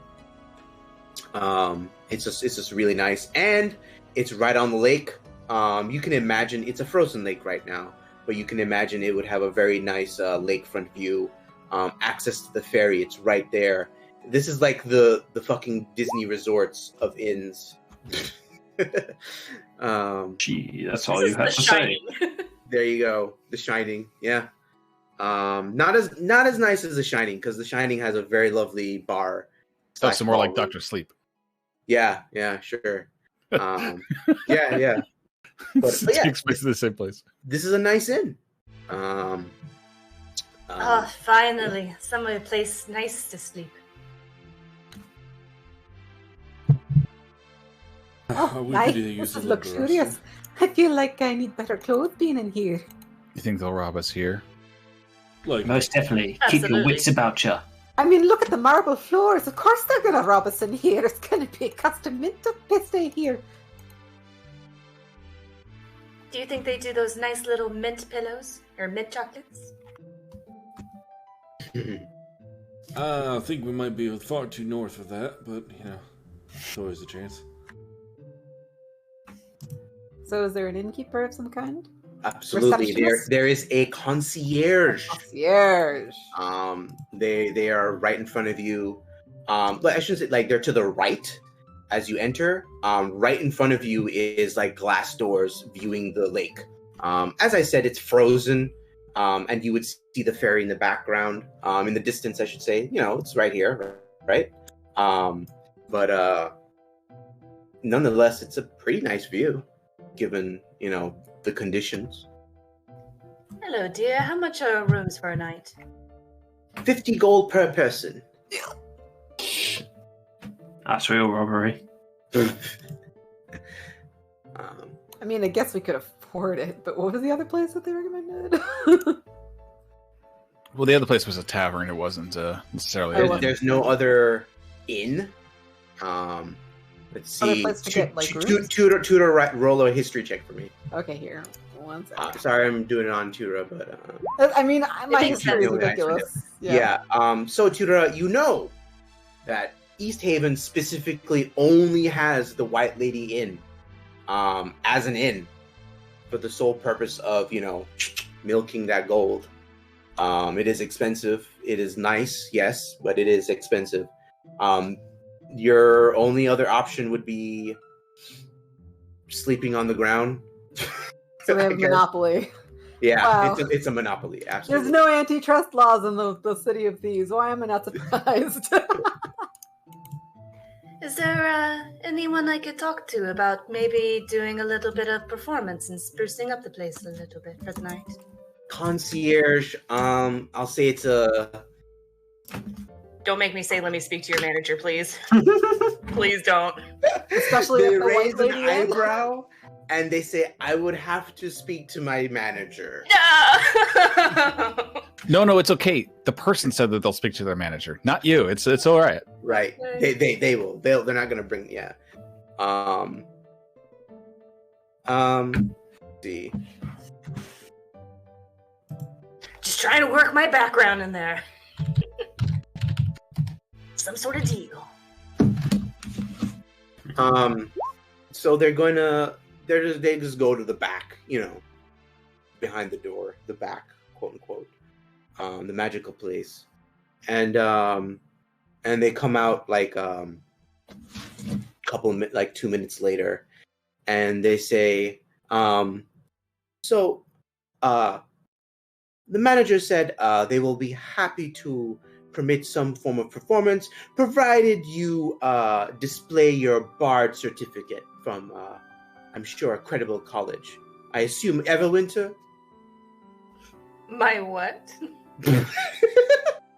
They just look at you. Your degree, dear? From Bard's College? Tyra's gonna touch, Tyra's gonna tug on her sleeve. So she's trying to pull you aside. But to be like, you don't need to be a bard to be an entertainer. Darling, just for a moment. She's gonna pull you aside. What? All my friends in Neverwinter College, when we went there, they had a couple friends who were going to be bards, and they had to earn their certificates. This is a very high-end establishment, and they are real prudes. So the earning your certificate was a big deal back then, and a few people failed. And it might be possible to forge one, but I bet they'd recognize a fake right away. Don't embarrass yourself, dear. Your realm is so backwards. See, now where I come from, it's word of mouth. And I used to perform for court royalties. These people would be damn near lucky to have me as an entertainer. Well, I guess you'd better knock their socks off then, because otherwise they're not going to let you perform. She kind of scoffs, and then she's like, whatever, they don't deserve my entertainment. Brick's gonna he's gonna go over to Elfire. You always could just explain that you're not from around here, these parts. Not exactly, one to have, been classically educated, but you were educated nonetheless. Many sages, where you come from? Oh, no. It's fine. I have the gold anyway for it. Actually, Tyura. Oh shoot, I don't have the charisma to pull this off, but she's gonna try. Let's I do. That's why. No, Tyura doesn't have the charisma to pull this off, but she's gonna try. She's gonna say like, I believe my friend might have an equivalent accreditation. She's not from here and didn't go to an academy, but she's been apprenticing. I'm like, they raise their eyebrow. Sorry, go ahead. I'm like from a whole other plane of existence. Oh, can I do a history check for a really famous bard who's hot shit? Sure. Hot shit bard. Yeah. You know of Conrad the comedian. Hot shit. Everyone knows this dude. Like, he's the funniest dude in all the material plane. Okay. She apprenticed with them. Conrad the comedian. He mentioned that, and he like raised his eyebrow. Oh, you're a comedian. No, but they were a double act. There you go. They're a little confused, and it's like so where are you from? I'm from the Feywild. The Feywild. Let me speak with my manager. Tyura gives her a big thumbs up and like grins at her. They go in the back. Brick kind of puts a hand on Tyra's shoulder. I mean, she could have just explained that, you know. To let her are you kidding me? I made most of that up. I don't know what I'm doing. I'm just trying to give her a chance, you know. Well, I think she had it under control.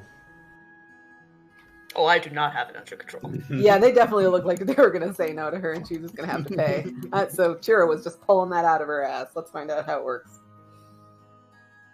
Yeah, after like another minute, the guy comes out and says, the Feywild, we understand the differences here. That said, like, what exactly kind of performance do you do? I assume you play an instrument. Oh, that and so much more. I do the art of Sambai scarf dancing. And he's just like, ooh, I can't even spell that. Sounds fancy. And he says, well, we can perhaps arrange something for you to perform for our elite guests in the Hummingbird Lounge on the 5th floor. How many floors are there? A million. I think Masgar's not here. Masgar'd be like, what the fuck, no! Yeah, right. Stairs, no. Actually, you look over. This place has some weird. Oh wait, Tyura, you would love this. It's some kind of mechanical box that moves you upwards and downwards. I've heard about these. One of the towers in Neverwinter have one of those, but I never ended up getting to go. They do. That's so cool. Yes. But yeah. So they arrange something for and they'll charge 10 gold for the night for everybody, since this is your entourage. Nice. Amazing. And I'll give him 20 gold. Ooh. Just for putting up with my shit. Yeah, all right. I would happily pay 10 gold. 10 gold. Yes, there we go. There's a little extra 10. As you're before you hand in the gold and what have you, they're just but if there's any injuries involved with your performance, or say severe disappointment, we will have to charge you full price.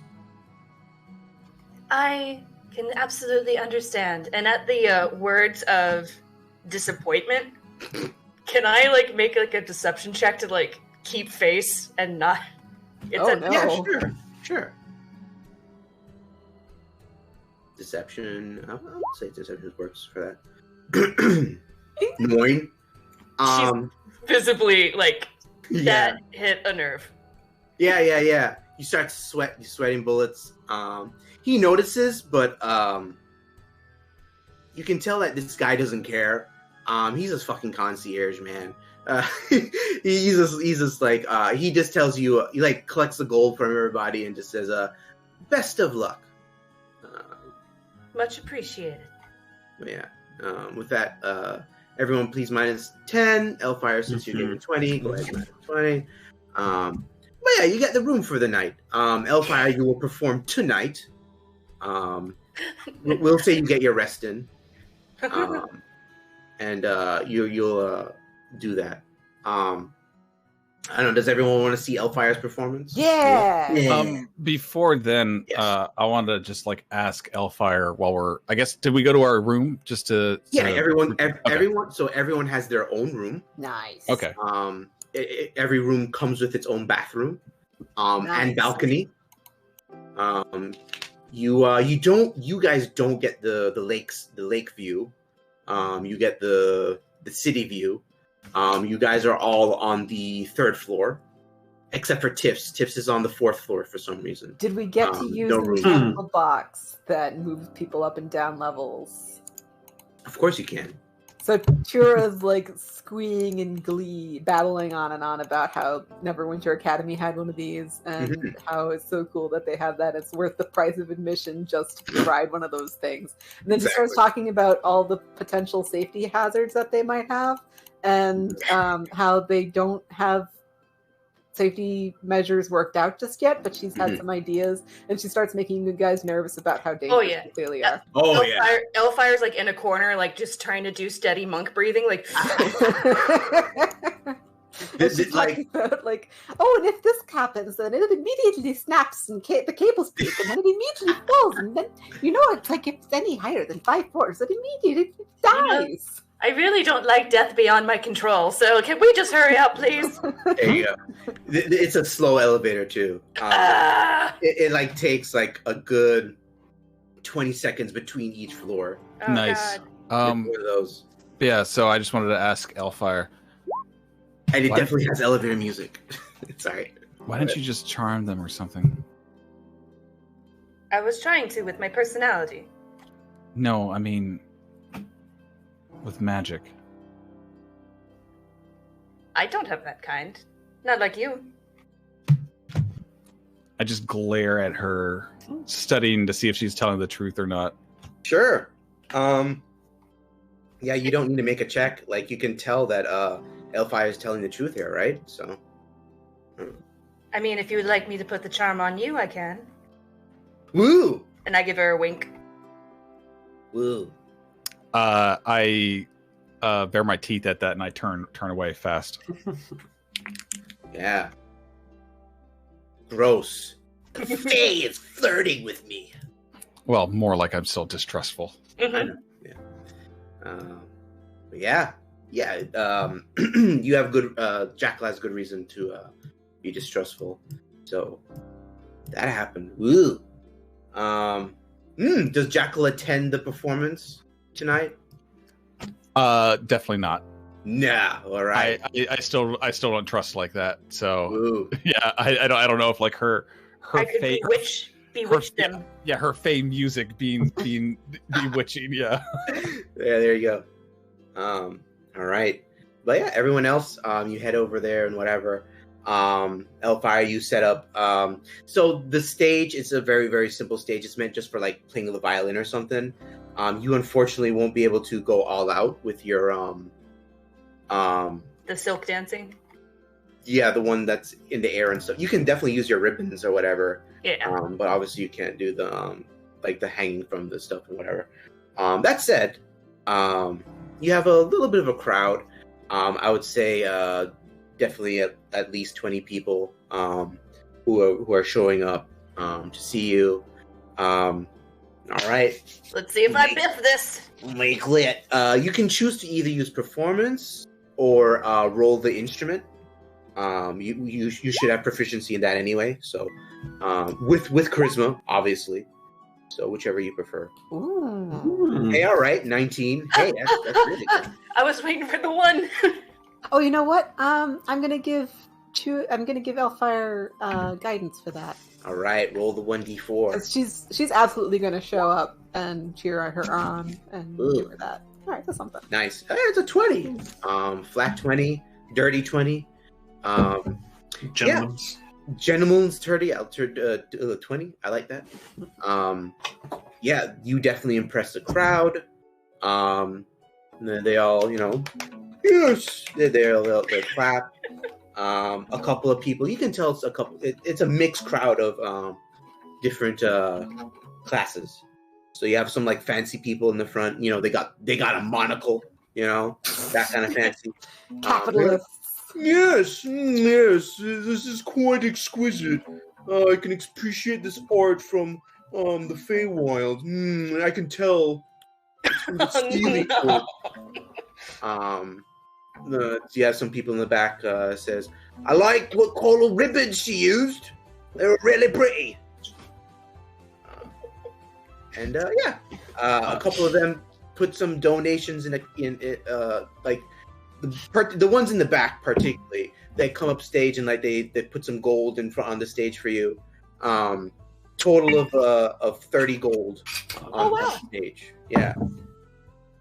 I was gonna have Tiffs go around with like a hat and be like, perfect. Yeah. So they throw it into the hat. Yeah, tips for the performer. There you go. Nice. I'm gonna split that with the party. Sure, it's like clapping like a mad woman. Nice. Actually, that would just be like 10 gold for everybody back.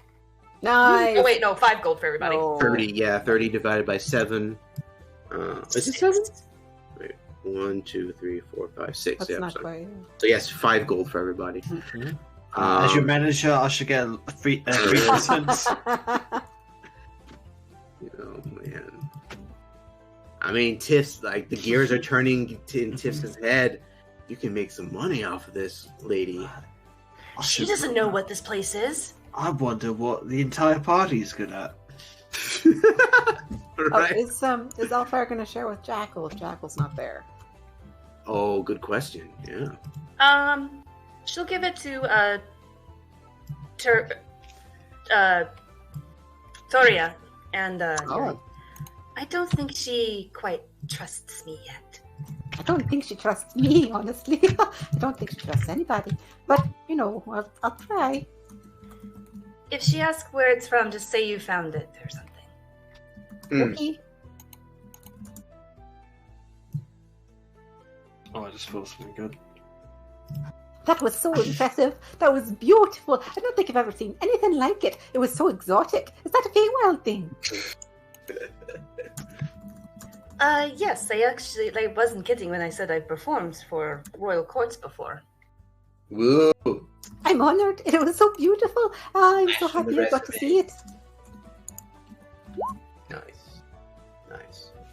And then she starts telling a story about how her Aunt Louise had a scarf dance that she once tried to do, but it was nowhere near as pretty, and it was just her snotty hankies, and that she kind of fell over after a little bit because she was drunk. Damn. Tiffs would like to go visit Jackal in her room. Okay. Knock his knuckles on Jackal's door. Or do you want to wait till the morning? No, it's got to be right now. All right, it's like 11 p.m. Okay, yeah. Knock. Huh? Yeah. I open the door just like a small crack to see who it is and go, what is it, Tiffs? I gotta talk to you something, because like you're smart, you know stuff, and you know about magic and stuff. Her eyes narrow a little bit, then opens the door to let her in. Right, like Tiffs runs in and gestures her to shut the door. I do. Looks around the room. All right. So, remember when Don Rodrigo came down and he was saying stuff that he knows about me? Maybe I'm thinking maybe you might know the answers. You think I know the answers? You might. I don't know. But you're you know about magic and stuff, right? I'm thinking this might be magic related. So, I mean, maybe. Okay. It's basically, once a year, around like the week of my birthday, I get visited by like these guys who have like tentacle faces and stuff like that. What? Yeah. Make an Arcana check. This sounds really creepy. Tiffs, are you okay? Yeah, no, see, like... Not great. You feel like you've like tentacle faces, that you feel like that could be something you're aware of, but you're just like, nah, no. Tiffs is crazy. No way. And they like speak with like my minds, like when I get in, like speak with my head and stuff like that, and your heads, and they always tell me like, oh yeah, we're going to come and like conquer the world soon, and they do like weird stuff, like ask me how the world works, and then like one time they dug up my dad and showed me his insides and stuff like that. Tiffs, what the hell? Right, that's what I was thinking when they did that. But like, do you know what that is? Do you know who they are? Is this a joke? No, it's not. Is this some nightmare you have all the time? For like, that's really weird to have like the same nightmare every single year on the same day. But like, I mean, I used to have the same nightmare when I was sick. Like every time I was sick, I would just be trapped in this one room, and it would be spinning over and over again. That's also weird, I guess. It's just a fever dream. Yeah, but like, it makes a lot of sense because now I can like also speak with my mind and stuff like that. Like, maybe I got like exposed to them or something because they visit me so often. Tiffs, roll a persuasion check for me. Oh, brilliant! You said this is on your birthday. Has it been your birthday recently? All right. So... I like to pick my birthdays every day. So yeah, Jackal, your mind kind of goes to what she might be thinking of, but immediately your brain's like, no. Tiffs is either crazy or just mistaken, lying to you or something. Yeah, you're just like, no way. Like what your brain was going towards, and you know what it is as a player. Yeah, you cut it off. You're just like, no. Tiffs, I think you might. I think that the cold, you've got some cold delirium or something. I think being this far. Have you ever been this far north before? Yeah, like all. She's like a little bit tearing up. A little bit tearing up. Like, yeah, all the time, actually. That's a hell of a persuasion check. Yeah. You don't need a persuasion check for that. You just know. Listen, I think you just had a bad nightmare or something. I was kind of hoping that. Do you get night terrors? No. Sleep paralysis, that sort of thing? No, unless people got spells on me. Does it feel like someone's sitting, like a demon sitting on your chest? One time, one of them did sit on my chest just to see what the sensation was like. Okay, that sounds also really, really fucking weird. It is weird, and no one ever bloody believes me when I tell them. It sounds a bit far-fetched. I'm gonna be honest. Right, whatever. Well, I was hoping I might actually learn something about it this one, but it's just like all the others. Sorry to bother you. She'll like slink out of the room. Yeah. Okay. Good night. Just like crawls to her room. Yeah, you crawl up the stairs, or do you want to take the elevator? No. Okay, yeah, you just crawl up the stairs. Just, no one believes me. What else is new? No. One person doesn't believe you. But yeah, like Jackal, you're just like, what the fuck was that? Yeah. And, all right. I guess after that, everyone, you have a nice sleep. In the morning, you're given a the concierge will say, that was a lovely performance, madame. Please, can we get your name to refer you in the future? It's Elfire. And they write it down. Elfire the Satyr, or do you have a title? No one's asking me if I've had a title before. They're just gonna put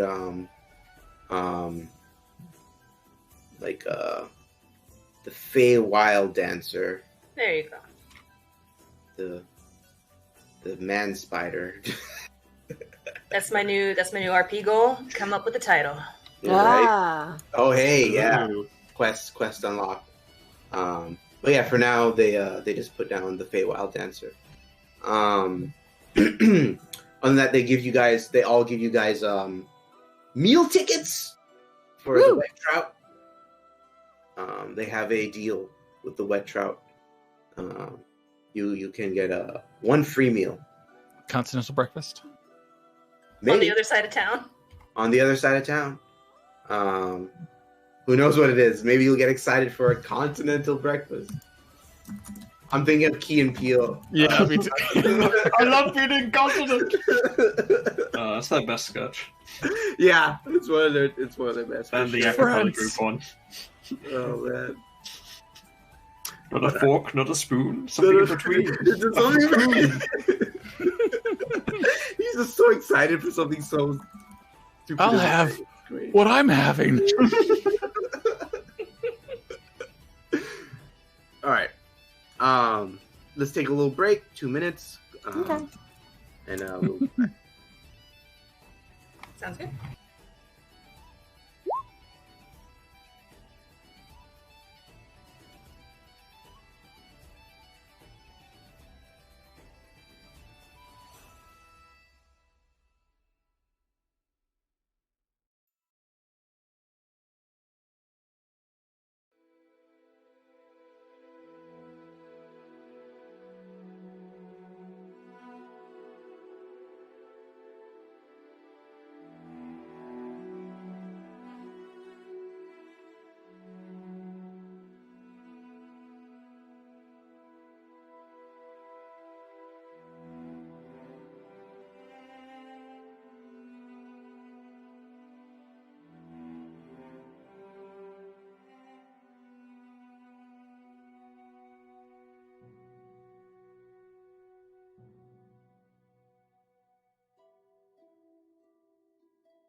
I just love Tiff's like compulsion to just like fucking lie all the time.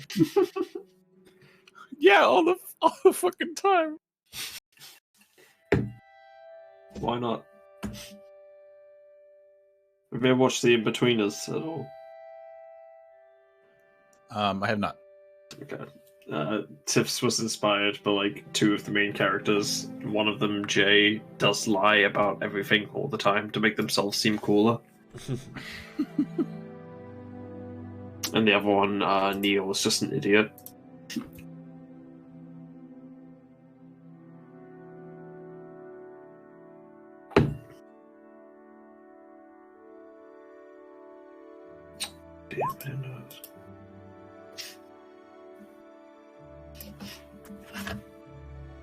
That's great. Time Tiffs tries to be honest with someone, they don't believe them anyway. Seems kind of fake, to be honest. Fake and gay.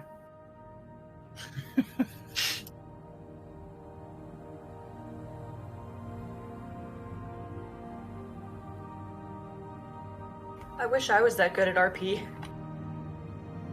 What do you mean? Yeah, what's that talk? I feel like I always clam up when it comes to RP. I'm like, oh no, attention, no!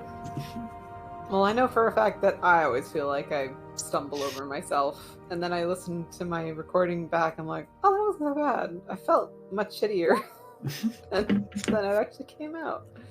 So I'm sure it's the same, must be the same case, because you don't seem like you stumble over it. Oh good, it seems natural.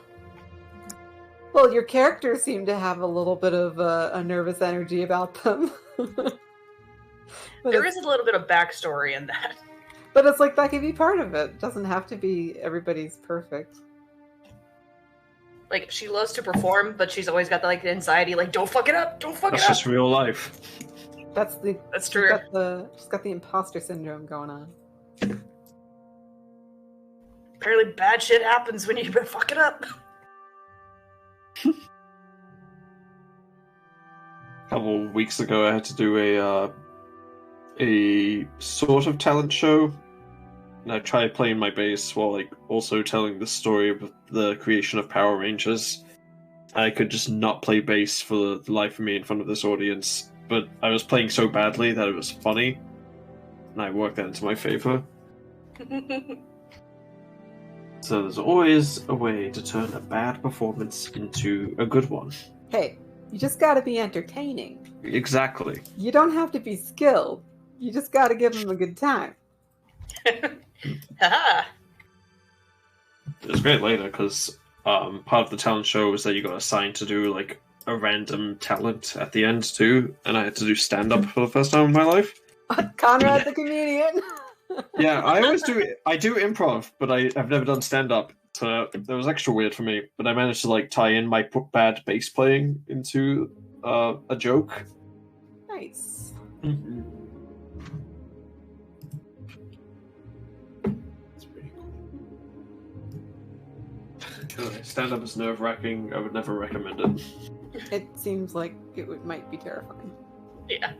Was half of it improv for you? I was given some prompts to work with, like airline food and dancing. Airline food. Which, What, you still get airline food? Who still gets airline food? It's I think it was a suggestion that the audience yelled out. geez, JetBlue only gets Terra Blues these days. That's it. It was fortunate for me because I have a terrible history of airline food. Oh yeah? Yeah. So that's a story, though. Yeah, so I just got to tell a story of how airline food triggers me to throw up automatically. Oh. Yeah. Stand up is just telling stories and making them funny. Yeah. Yeah. Just be funny. Yeah, that's not that hard. Just be funny. It's harder than it. Listen, I'm not downplaying it. All right, I'm not downplaying. That's why we're saying. I'm just saying there's a structure. It's really hard. Yeah. I was bartending during a open mic night on Thursday, and it is very hard to be funny.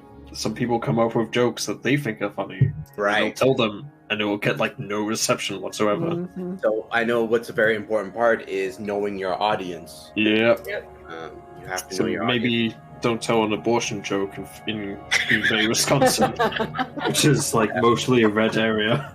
Yeah. For sure, man. Just go do it in like Dallas, Texas or something. You'll be fine. Mhm. Okay, man. It's like kids are expensive. I just had to pay for my daughter's abortion. Wow. No, at least I don't have a. That's Wow. good. That's good. I love that. I love that. Yeah, like the audience was just like stone faced the entire time. That's like some kind of like dark humor that I like fucking love. Now, if you had Right. if you had a bunch of younger people in a millennial town with Yeah, that it was was like- mostly blue in college, that would kill. That would Just like kill. the unborn fetus. Yeah, but like it was like people like in their 40s and 50s who did not appreciate it, and then he said like, "Well, at least I don't have a daughter anymore." Whoa! Yeah. Oh boy. Wow. That's good. Yeah, I could actually that entire scenario just almost sounds like an I think you should leave sketch. stand up who like just keeps doubling down until he gets a laugh. He said something eventually which got a laugh, which like saved the rest of his set, but I can't remember what it was. At the very end, he just says, "Fat load of horse cum," with tears in his eyes. It's just me. I'm not the Bruce Brothers. I'm not trying for anybody to have the worst state of their on their job. But do any of these fuckers? Sean, you just watched all of that show for the first time, right? I think he just went BRB again. Ah, god damn it. Or he did. Oh, I love that show. Oh, I just finished JoJo Part 4. Nice. Hell yeah. Second best part. How do you Here, feel about the Joseph. Mona Lisa? Oh god. Oh no. So then I had these hands. Just I run a JoJo campaign on like Sundays, and I'm running like a Suicide Squad theme kind of campaign, and the mission has taken them to the Louvre, and right now the Mona Lisa just came to life and is crawling out of its frame to fight the party. Oh God! Did any of them see her hands and get a boner? Not yet, but we'll see how it turns out. Also, I love that they just gave Joseph Joestar a baby. Right? Yeah, This and is it cool is as a hell. baby. Just never They shows up ever again. They don't even it literally never shows up because it's fucking invisible. Haha. But yeah, And they I- just don't fucking care about it anymore. Right? And they're just like, and he never found the mom, so he just decided to adopt him. And it's like, what? Yeah. And in the openings and endings, he just has the baby. I'm like, what is going on? So now, I think the question was: was the baby born with a stand, like Abdal and Kakyoin were, or was it stabbed by the fucking arrow? It's implied. I think it got stabbed by the arrow because Oh God! I'm pretty sure Baba Yaga / JoJo, like not Dio, said that for like all the minions that they stabbed them all with the arrow. Yeah, but the baby, the invisible baby. Yeah. Oh, the invisible baby. Sorry, I thought I you thought talked that was a about born Stan. I just popped in here. And it like got triggered when it got separated from its mom. Knowing Yoshikage's dad, he would have just probably just fired off that arrow and it just stabbed the baby on accident or something. Right? Was gaming for the mom, got the baby. Right, exactly. Yeah. I once turned a baby into a vampire and left it in the Bronx. I thought it was that 13 you were talking That about. Matt I was like, Berry, oh. is that? Yeah. I That think you should definitely leave. sounds like a what the okay. But no, I think you should leave. What we do in the shadows. What we do in the shadows. Yeah. Yeah. I was gonna say that sounds like what we do in the shadows. I was watching that beforehand. Oh, so good. Then the baby ends up on the vampire council later. Yeah. What a monster. Someone left this baby and turned it into a vampire. Oh. They blame me for it. I think in the If I ever movie, find that they- fucker. I think in the movie they introduced like a young girl vampire who's just like stuck She's like hundreds of years old, but she's like stuck in the body of a 10-year-old. They do that in the show as well. The show too. There's like two kids that are like that. Yeah, it's like I pretend to be their dad. And there was another one with the master of the one who was faking out being a familiar. I mean, the familiar who was faking out being a vampire. She said that she went on missions on the internet to go hunt pedophiles. I was like, if there are child vampires, I wish they would do that. That's perfect. That is perfect. That's a perfect job for them. Right? It reminds me of that comic. It's like you ever watched? It's a halfling. Like he does art on Twitter all the time, but he did a halfling who's like Catch a Predator. Have you ever seen Hard Candy? Oh God, I haven't seen it in years, but that movie fucked me up for a while. Oh yeah. I think that was like one of Elliot Page's first movies. Yeah, and had Patrick Wilson in it too. Yeah, it says so here. Brian Nelson. I don't know who that is though. Patrick Wilson? Written by Brian Nelson. Never mind. Yeah, Patrick Wilson is an actor in it. Yeah. Yeah. All right. Okay. I haven't seen this before. So, are you moving on to part 5, or are you gonna watch Thus Spoke Rohan? I want to move on to part 5. That means I have to dig up my Crunchyroll account. Because I was watching on Netflix before. Right. Yeah, because there's the spin-off, Thus Spoke Rohan. I haven't seen that still. No, neither have I. All right. I read the manga ages ago. But I read the manga, and I don't remember anything super, I don't remember either. Super awesome about it. Same for the that dude in part 6 who ran away. He had his own spin-off, and I forgot what his manga part is. 6 dude. Yeah, the dude who had it's not Purple Rain. He had like a print stand. He has like the it's stand. Part 5. Deep Purple? Fugo. Part 5. Thank you. Yeah, I'm sorry. Purple Haze. Yeah. Purple Haze. Purple Haze. Yeah. Yeah. That's a book, isn't it? Wait. Yeah. Okay. Novel. And I read it ages ago, but I don't remember anything about it. I thought that the deal about fucking like the things that are beyond stands, so they're called beyonds, was, I thought that was made up. I thought Wooly like found like a lie about that, and then I saw that it's like, oh no, they're actually called beyonds. Like, where? What the fuck? In part 7. That's in the George Joestar. I have a physical copy of that. The what if? Naturally, I can't read. The what if? Yeah, I've never read it, but yeah, I've heard that's what they're called there. Man, the what if version, basically, like what if there are stands in part 1, right? Mm-hmm. I can't remember what happens. I know that Rob told me what happens to Dio in that and stuff, but I don't remember. Anyway, back to Dungeons and Dragons. Yeah. Mm-hmm. Right, that was the thing we were doing. Right, that was Steven Universe and JoJo. The great distractors. But yeah, you guys wake up, concierge, like I said, mentions that stuff about Elfire, and then gives you guys meal tickets. Feel free to, you don't have to eat there. But what do you want to do? I think Tyura would eat there. I mean, hey. Yeah, we can take some side glances at the ferry or the docks on our way there. She's here. She's a tourist. I'm also gonna make sure that my other magical items are secured and hidden deep underneath my clothes in secret places. There's no problem. Oh, you know what? I have 5 alarms I can put onto things. So I'll put one on my. Put one on anything that's worth over like let's say 100 gold. Okay, sure, no problem. Yeah, you secure yourself. I guess you guys are walking along the.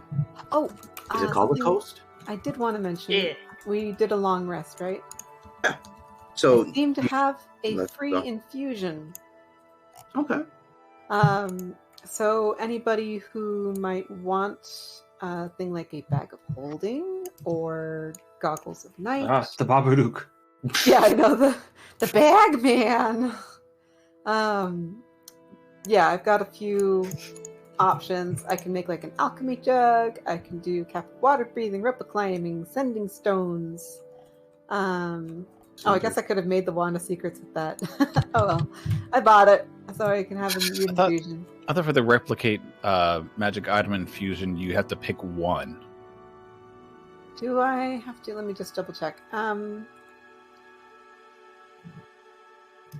It says I can use it multiple times, I think. It says you can learn this infusion multiple times. Each time you do so, you can choose a magic item that you can make with it. Yeah, so you pick a magic item for as your infusion for replicate magic item. Right. So it's only one at a time. So you can always make an alchemy jug, or you could always make a bag of holding. That's what I see. think I understand. So for a second infusion, I can't replicate another magic item? Not unless you chose that as like one of your other infusions when you level up and stuff. You can infuse more than one non-magical object at the end of a long way. So, for instance, like Jackson, for instance, started out with replicating alchemy jug, but eventually it got to the point where like I wasn't using that, so I decided to switch it out so that I have a different infusion entirely. You must touch each of the objects, and each of your infusions can be in only one object at a time. Yeah, but when you pick multiple infusions, right, you can choose to pick multiple replicate magic items and stuff also. Right. So it's so you can always The first line literally says you replicate a particular magic item. I see. Okay, the ones that I chose to know are repeating shot, replicate magic item, mind sharpener, and armor of magical strength. Okay. So another option is if anybody has concentration spells, I could give you guys a mind sharpener. Ooh. That would be good for Amber, but yes, absolutely. The cleric should absolutely get that. Should I hold on to it then for that? Yeah. Okay. If anything, next time we play, we'll just say that you give it. Yeah, I'll retcon make a note of that or something. Okay. You guys are walking along the coast, right, of the lake? Yeah. It's frozen. It's cold as hell. Cold as balls. It's pretty far out, the ferry, but it's there. You can see quite a few actually, fishermen. Like they're walking out onto the lake, carving out a hole, and doing their business. Other than that, the docks themselves aren't busy. When Elfire sees the frozen lake, she like kind of turns to the group and then she runs towards the lake and just like tries to do like a slip and slide kind of deal. Like she's never seen large ice before, so she's like, whee! Ah, you know what? Make a dex save for me, please.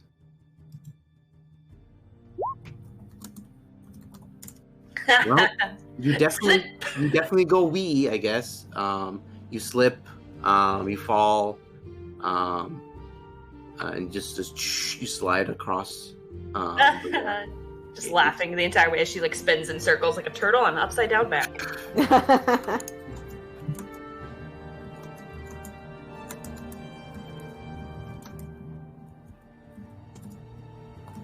So how was the performance last night, everybody? It was glorious. Real good. I'm so glad I got to see it. It was beautiful. Yeah? You still remember the names of your family? I'm sorry, what? What? Yeah. Brick is like, what's my wife's name? It's like, Susie is my wife's name. Yeah? You still remember your first kiss and all that? That I do. I know. I still remember getting visited by strangers.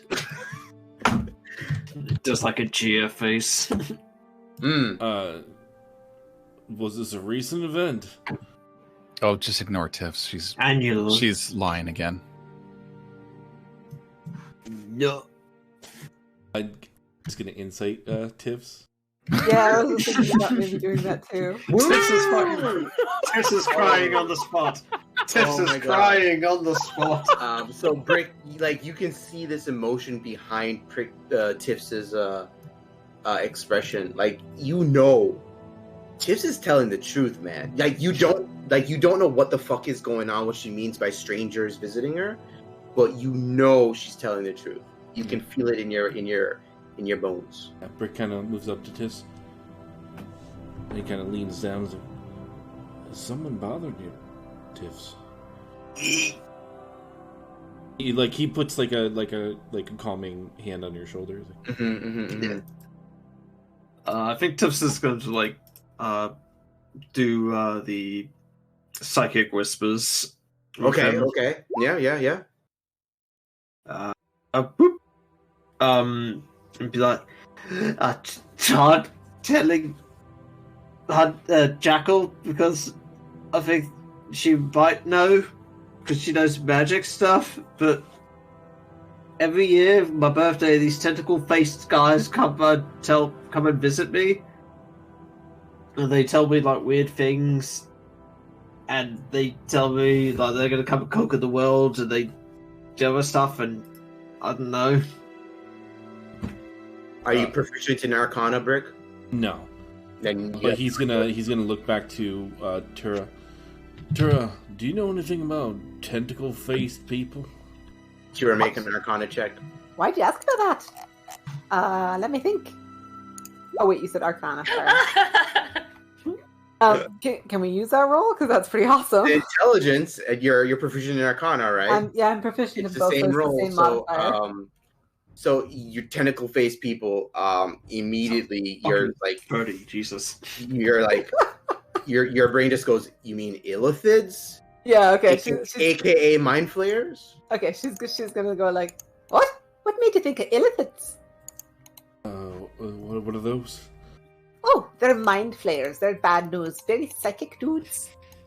And then Brick kind of back to Tiffs. Those seem to be real. If anyone knows anything, it's Tyura. So is Tyura in range to hear that? yeah, oh yeah, he's not. This is not like discreet. She's gonna come over to Brick and be like, "Why are you guys talking about illithids? They're nasty work." He shoots her like a really concerned glance, and then looks at does the side eyes to Tiffs. Tyura kind of looks Tiffs up and down skeptically. Like she knows Tiffs has a history of wild tales. Right. Tiffs, make a persuasion check for me. Oh no, it's happening again. No. At least She you're do not it with disadvantaged. advantage at least. Yes, that's a great idea. I'll say you have advantage. Should I do an insight check to fight against that? If you want to, then fine. But you don't I'll have say to. she passes. I mean, Right. I'll say she manages it. Yeah. So Tyura Tyura, you says believe her. very quietly under her breath and like discreetly in between her and Tiff, she goes, "How do you see innocence?" They just come to me on my birthday week, and one time they dug up my dad and like showed me his innards and was like, "Why are you upset? He's dead. It doesn't mean anything." Have you ever made a dark pact with any gods? No. Have you ever associated with a warlock and have been cursed? Tiffs really wants to lie, but just says no. What else would I know about like ways that you might attract the attention of illithids? Well, I would say like warlocks and such aren't really the way how you attract illithids. There's not really any way to attract illithids. Illithids aren't like that they're like a serious deal, but they're not common. Not many people know about illithids at all. That's more like something high-ranking adventurers would know. They're mostly involved when it comes to like anything that is involved with illithids. They will wipe the entire memory of a town or whatever. It's only like specific adventurers know about it, and even then they end up being very traumatized when it comes to illithids. For whatever reason you want to make Tyura know about this, illithids are basically threat omega. They're highest on the scale, like right underneath like demon lords and stuff. Are they underneath Ariel? Ariel? Oh yeah, Ariel is way beyond everything. Do Don't you worry mean about Omega Oriel? Plus. Yes. Ariel's the person we get the magic out Sorry, from. yes. it. Oh, Cross Ariel. mother. Ariel is a mid-tier deity. So potentially mind flayers can be higher. It depends. They're both at the same level, but like different extremes. Yeah, it just depends on the conditions for both. In this case, like right now with Icewind Dale, Ariel is on the extreme because obviously she's putting the whole place under Blizzard and stuff. So, they don't really come from this place. Where is it that they come from again? You don't know. Nobody knows? Yeah. Okay. Nobody knows. There's theories. Let's see. There's theories about it, but they're a threat. They have technology that's just way beyond anything. Like even an artificer doesn't even mess with it because an artificer can't figure it out. The language they use, their technology is tied with psionics on top of that. Like you, Tyura, you couldn't do anything with Mind Flayer technology. It's just, and they have like actual, they have you're aware of. They have something called a spell jammer, which allows them to travel through the astral sea. Space. Okay. She's going to kind of look at Tiffs and go, well, to be honest, I don't know what Illithids would want with you.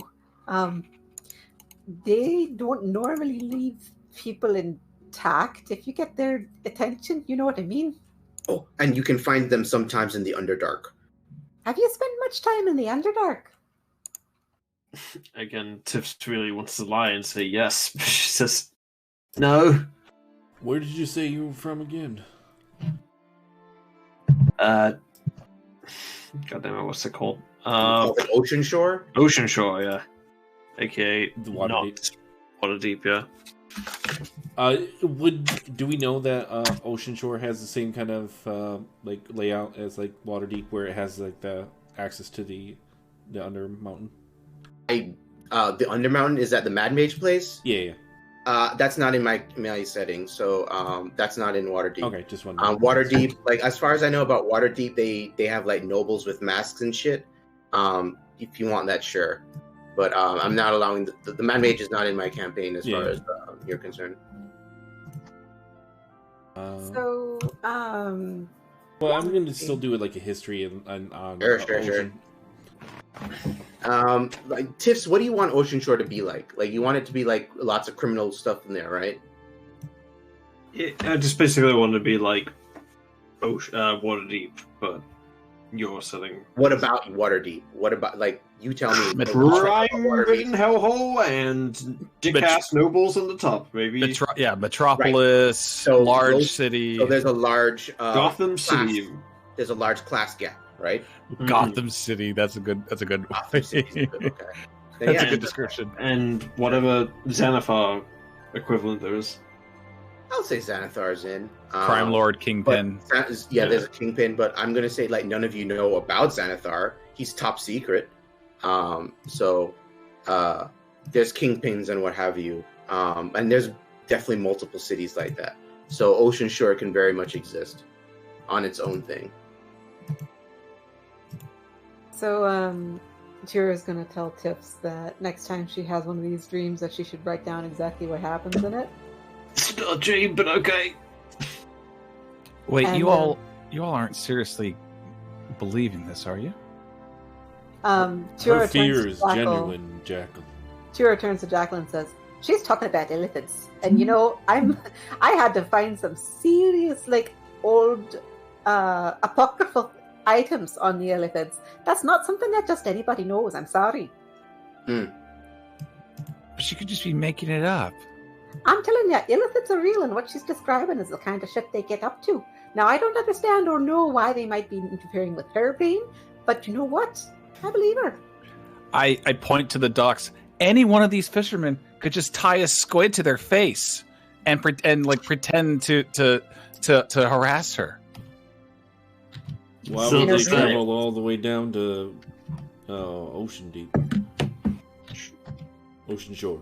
Why would they dig up my dad? Why would they even know where he is? I don't know. Do you have enemies back at Ocean Deep? Yeah.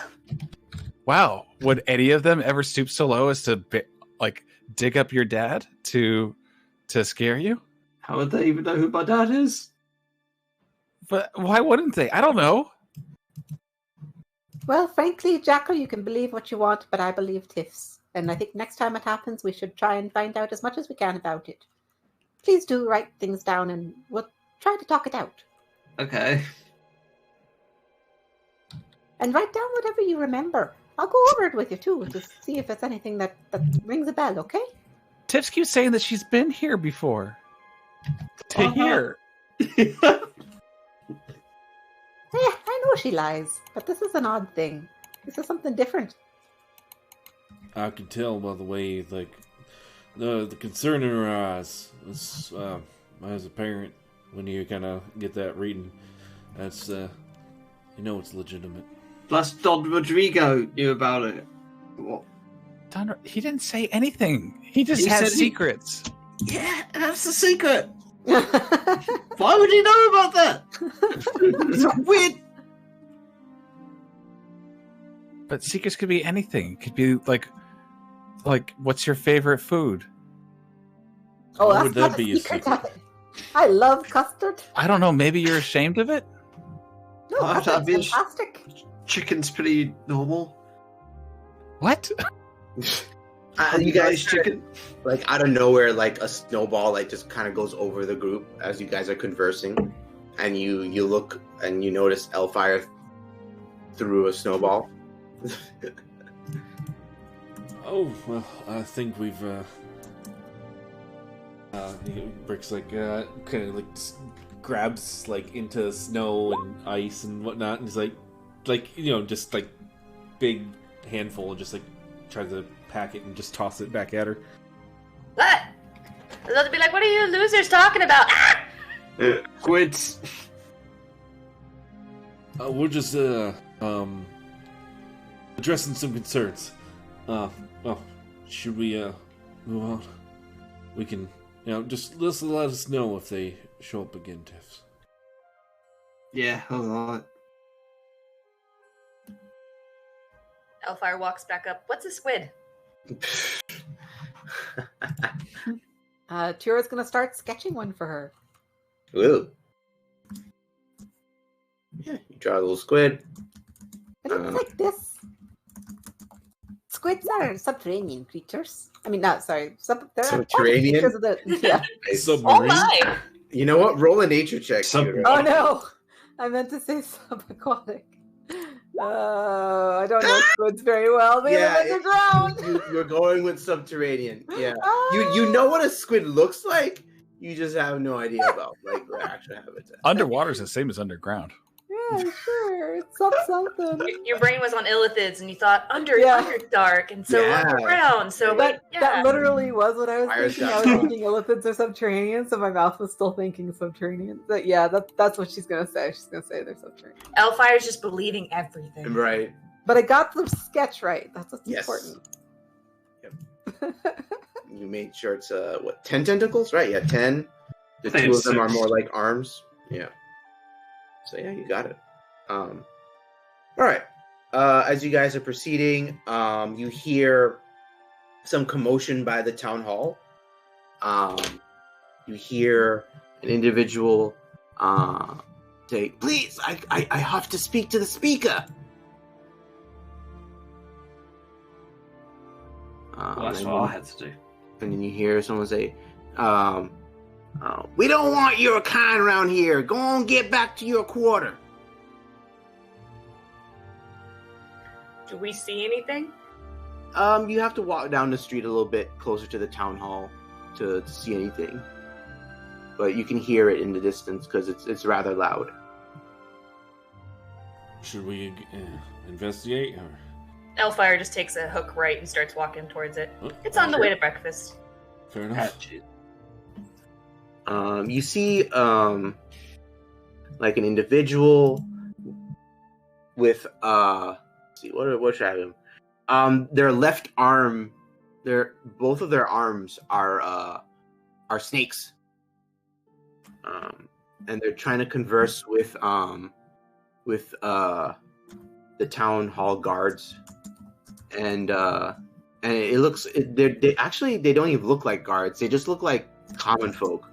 And like more and more common folk are just coming towards the town hall and like telling this person to leave.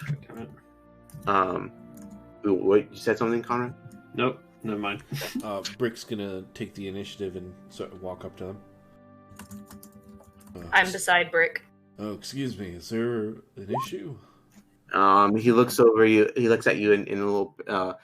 He looks at you for a moment, and then like he turns back to the town and says, "Please, you don't understand. You have something very dangerous in there." And after that, the people are just like, they start to look a little hostile.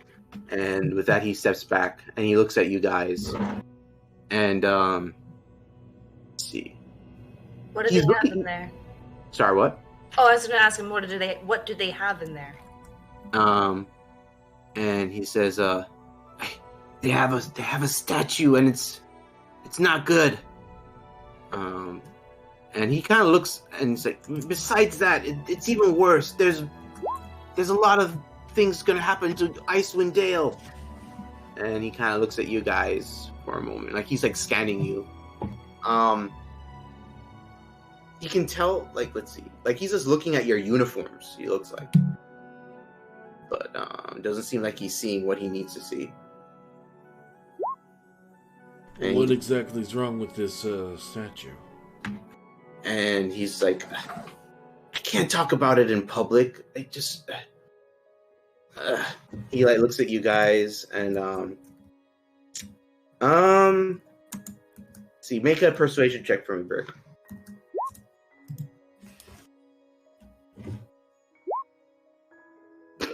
Can I assist in a way? Hey, to all say, right, like, yeah, sure.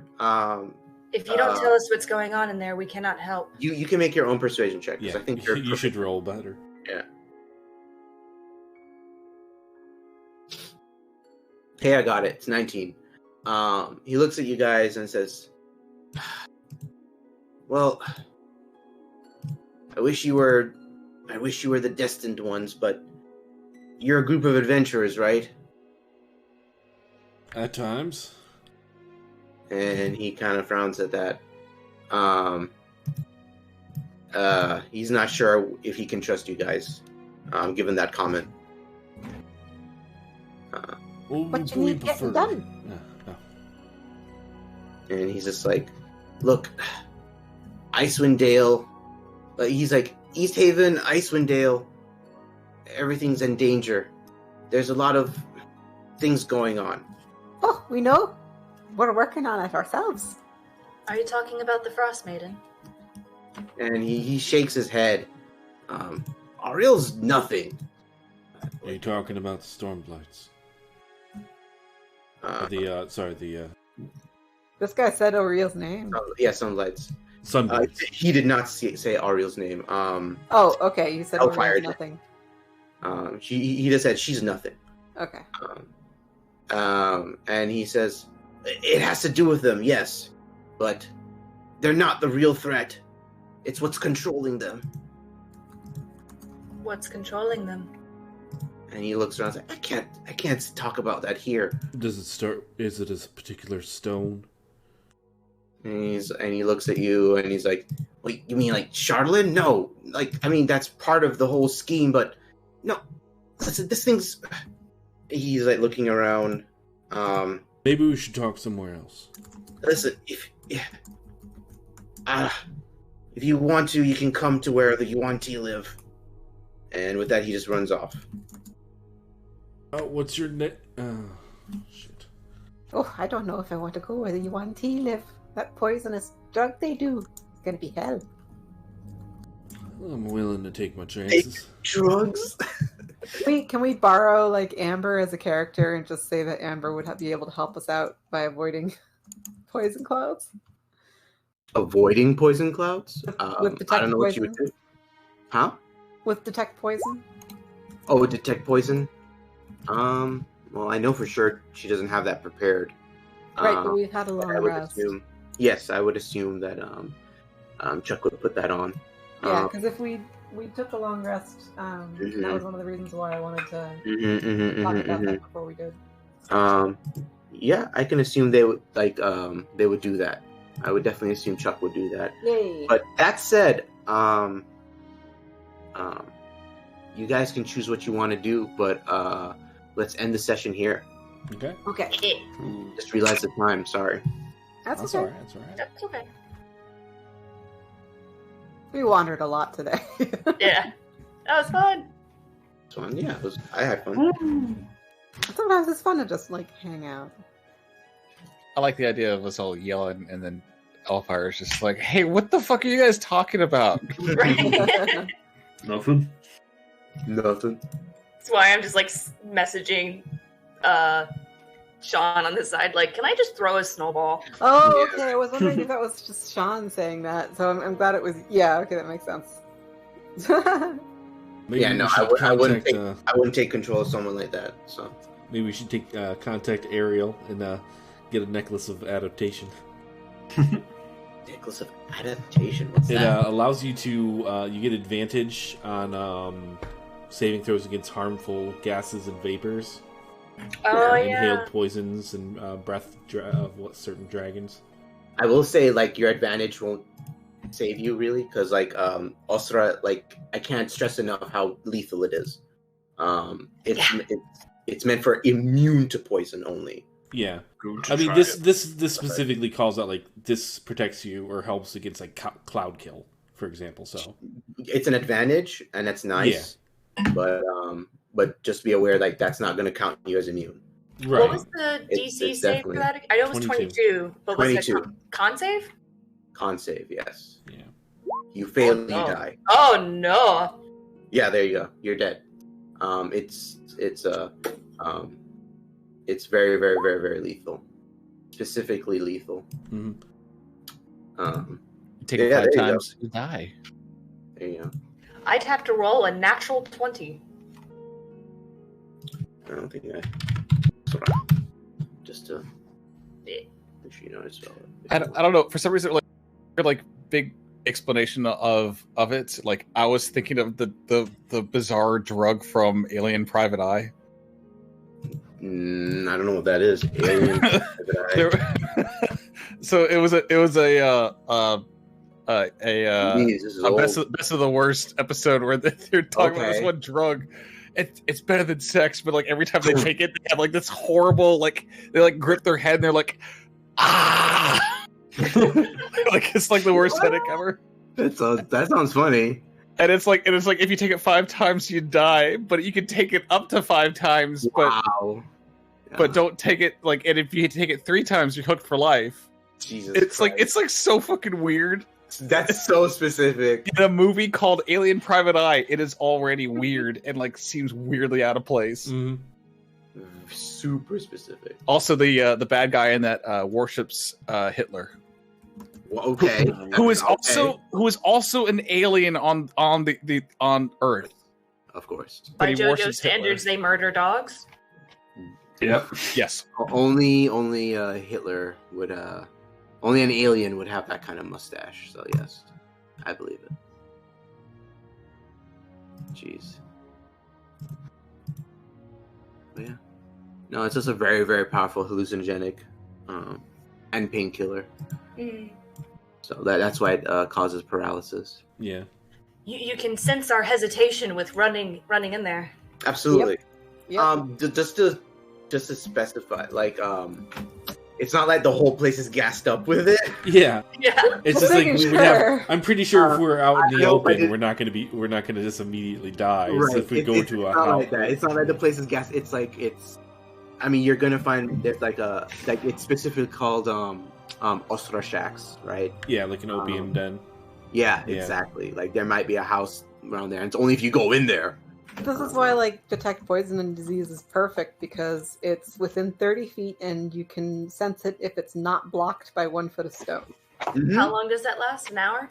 10 minutes. Oh, 10 minutes. It's a ritual cast. It's a ritual as well. Yeah, so you could still like do that while we're walking to that area, and then hopefully we won't be there longer than 10 minutes walking around.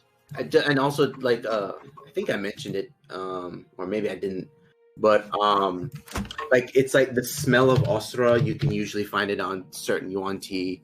You can pick it up on them, but it's only going to affect you when it's the burning oil and it's giving off the fumes. So. But how do you recognize the smell if you've never smelled it before? I guess that's true, right? But yeah, the spell Ostra requires around 30 minutes of heating at a specific temperature to begin giving off fumes, and the oil cannot be disturbed. In addition, the oil itself is also pungent, having a smell that resembles the cooking of spices and herbs combined with gasoline, which can be detected quite a distance. As such, Ostra is not optimal to be weaponized. Is that how heroin's made? You're asking the wrong people, honey. I don't know. I know you have to inject heroin, so... I heard you cook it.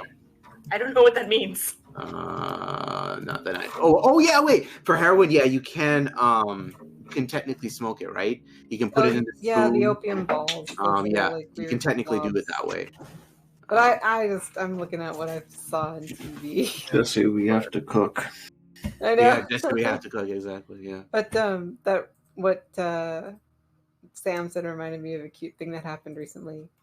Was I was at a Renaissance fair with my husband, and both of us we're just not into drugs. It's like alcohol, sure.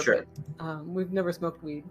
And so Eric was like, I don't even know if I know what it smells like. And so we passed multiple occasions where I guess it's decriminalized in New York or something now. And so there were people smoking. And so every single time I passed one, I would be like, okay, Eric, that's what weed smells like. And he goes, that's what it smells like? I thought that was incense. Wow. Wow. That's the idea. Yeah. Honestly, like, I've smelled way worse weed than that stuff. Like, growing up in Jamaica, like, obviously, like, I smelled the worst, and like, it is literally a skunk. so bad. Yeah, shit on fire. Like, so disgusting. But, like, I have at a hard the same time here. Oh, go ahead. I was gonna say I have a hard time here because it's a rural area, so I can't tell if it's a skunk or somebody's really bad weed.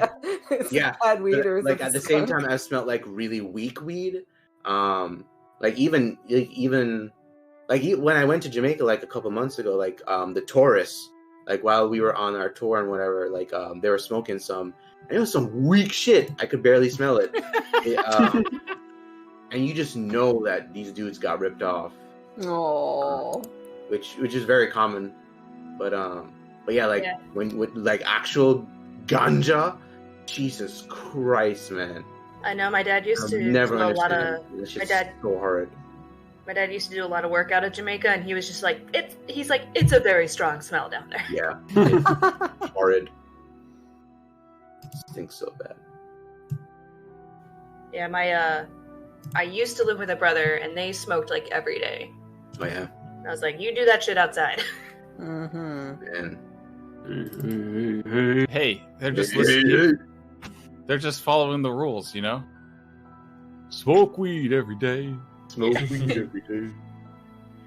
But I did like it. The one time I had like a flu or like a stomach virus, and I could not eat anything. I was throwing up everything, and I was like, I just want to eat. And he was like, here, just take a couple of puffs. And I was like, took a couple of puffs, and I was like, why is this illegal? I can eat again. I've heard that like a home remedy for nausea is like having a bit of weed tea. Ganja tea. I mean, ganja tea is something that my family has made like their whole lives. Like, it's good for you. I think that's the only way I'd be willing to try it. I'm not a smoking person. Ganja tea is legit good for you. Like, it doesn't get you high because you like when you're making the tea, the THC will get boiled out and whatever. It's legit good for you. Yeah. Like, my grandma used to make that all the time and whatever. And I guess my uncle does now 2 days. And like, it helps you with your asthma and whatever. so he still takes it. He still Essentially, makes. like CBD. What's that? Essentially, just CBD, or I assume so. Yeah. Yeah. We're all hard drug users here. Oh, We yeah. know our super, shit. I mean, super hard. I know nothing. there are 3 weed dispensaries in town here, and this town is not that big. Nice. I mean, Wow. that's how Michigan is now. I was about to ask Ooh, I if you guess were I in have to visit. Colorado. Like the most I've had, I don't smoke. I don't smoke at all, but Mhm. I'll have occasionally get like an edible. An or edible? two, Yeah. Like I will never that's smoke it great. again. But an edible, sure.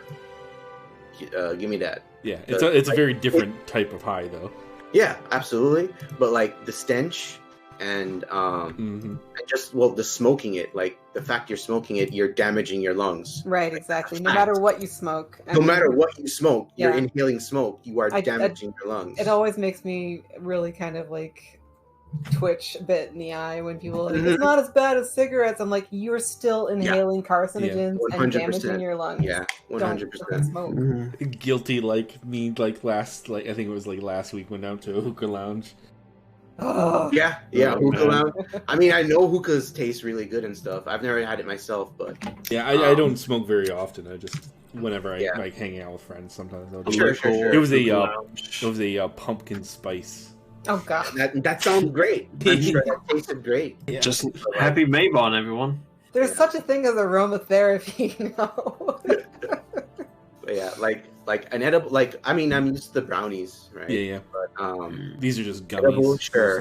mostly. yeah, I haven't tried like one of the official, edibles or whatever they call those, but that America has. But like I've had the brownies like when I was a teenager and stuff. Space. Kid.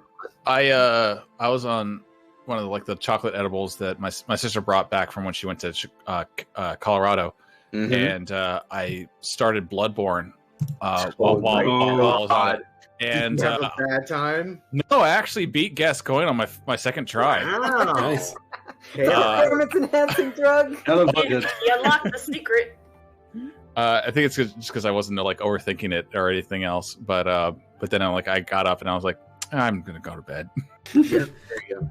That's I what saw usually the happens movie. when I'm I saw the intoxicated. movie Cats when high Oh on my Maybons. Oh, It was the Hold- greatest. oh my it was the god, that's so greatest- good. That's like I love cats. Like, Was it it's the whole edition? No, it was like a couple days after it initially released. It wasn't even like the post patch version where they fix a bunch of mistakes. I didn't know they did that. They put Yeah, it I in did that. I had the VHS as a kid and I watched it so many times. Oh man, no, it's just like the movie that came out like in 2019. Yeah. Wait, what? Oh What- god, Oh god. You know, my brain went to Cats Don't Dance. I don't know why. Maybe I'm a God. little too intoxicated. Oh, right like- now. Cats did dance. as soon as like Judi Dench appeared in like her Garfield form, it felt like the director was like choking me because I was like laughing so hard. At one point, I like was so stoned that I threw my popcorn like across the entire theater, and I think I Wow. hit myself in the balls at one point. Oh my god. Jeez Louise. Alright, I'm gonna get off. Good night, guys. Yeah. Good night. Sorry I went so late.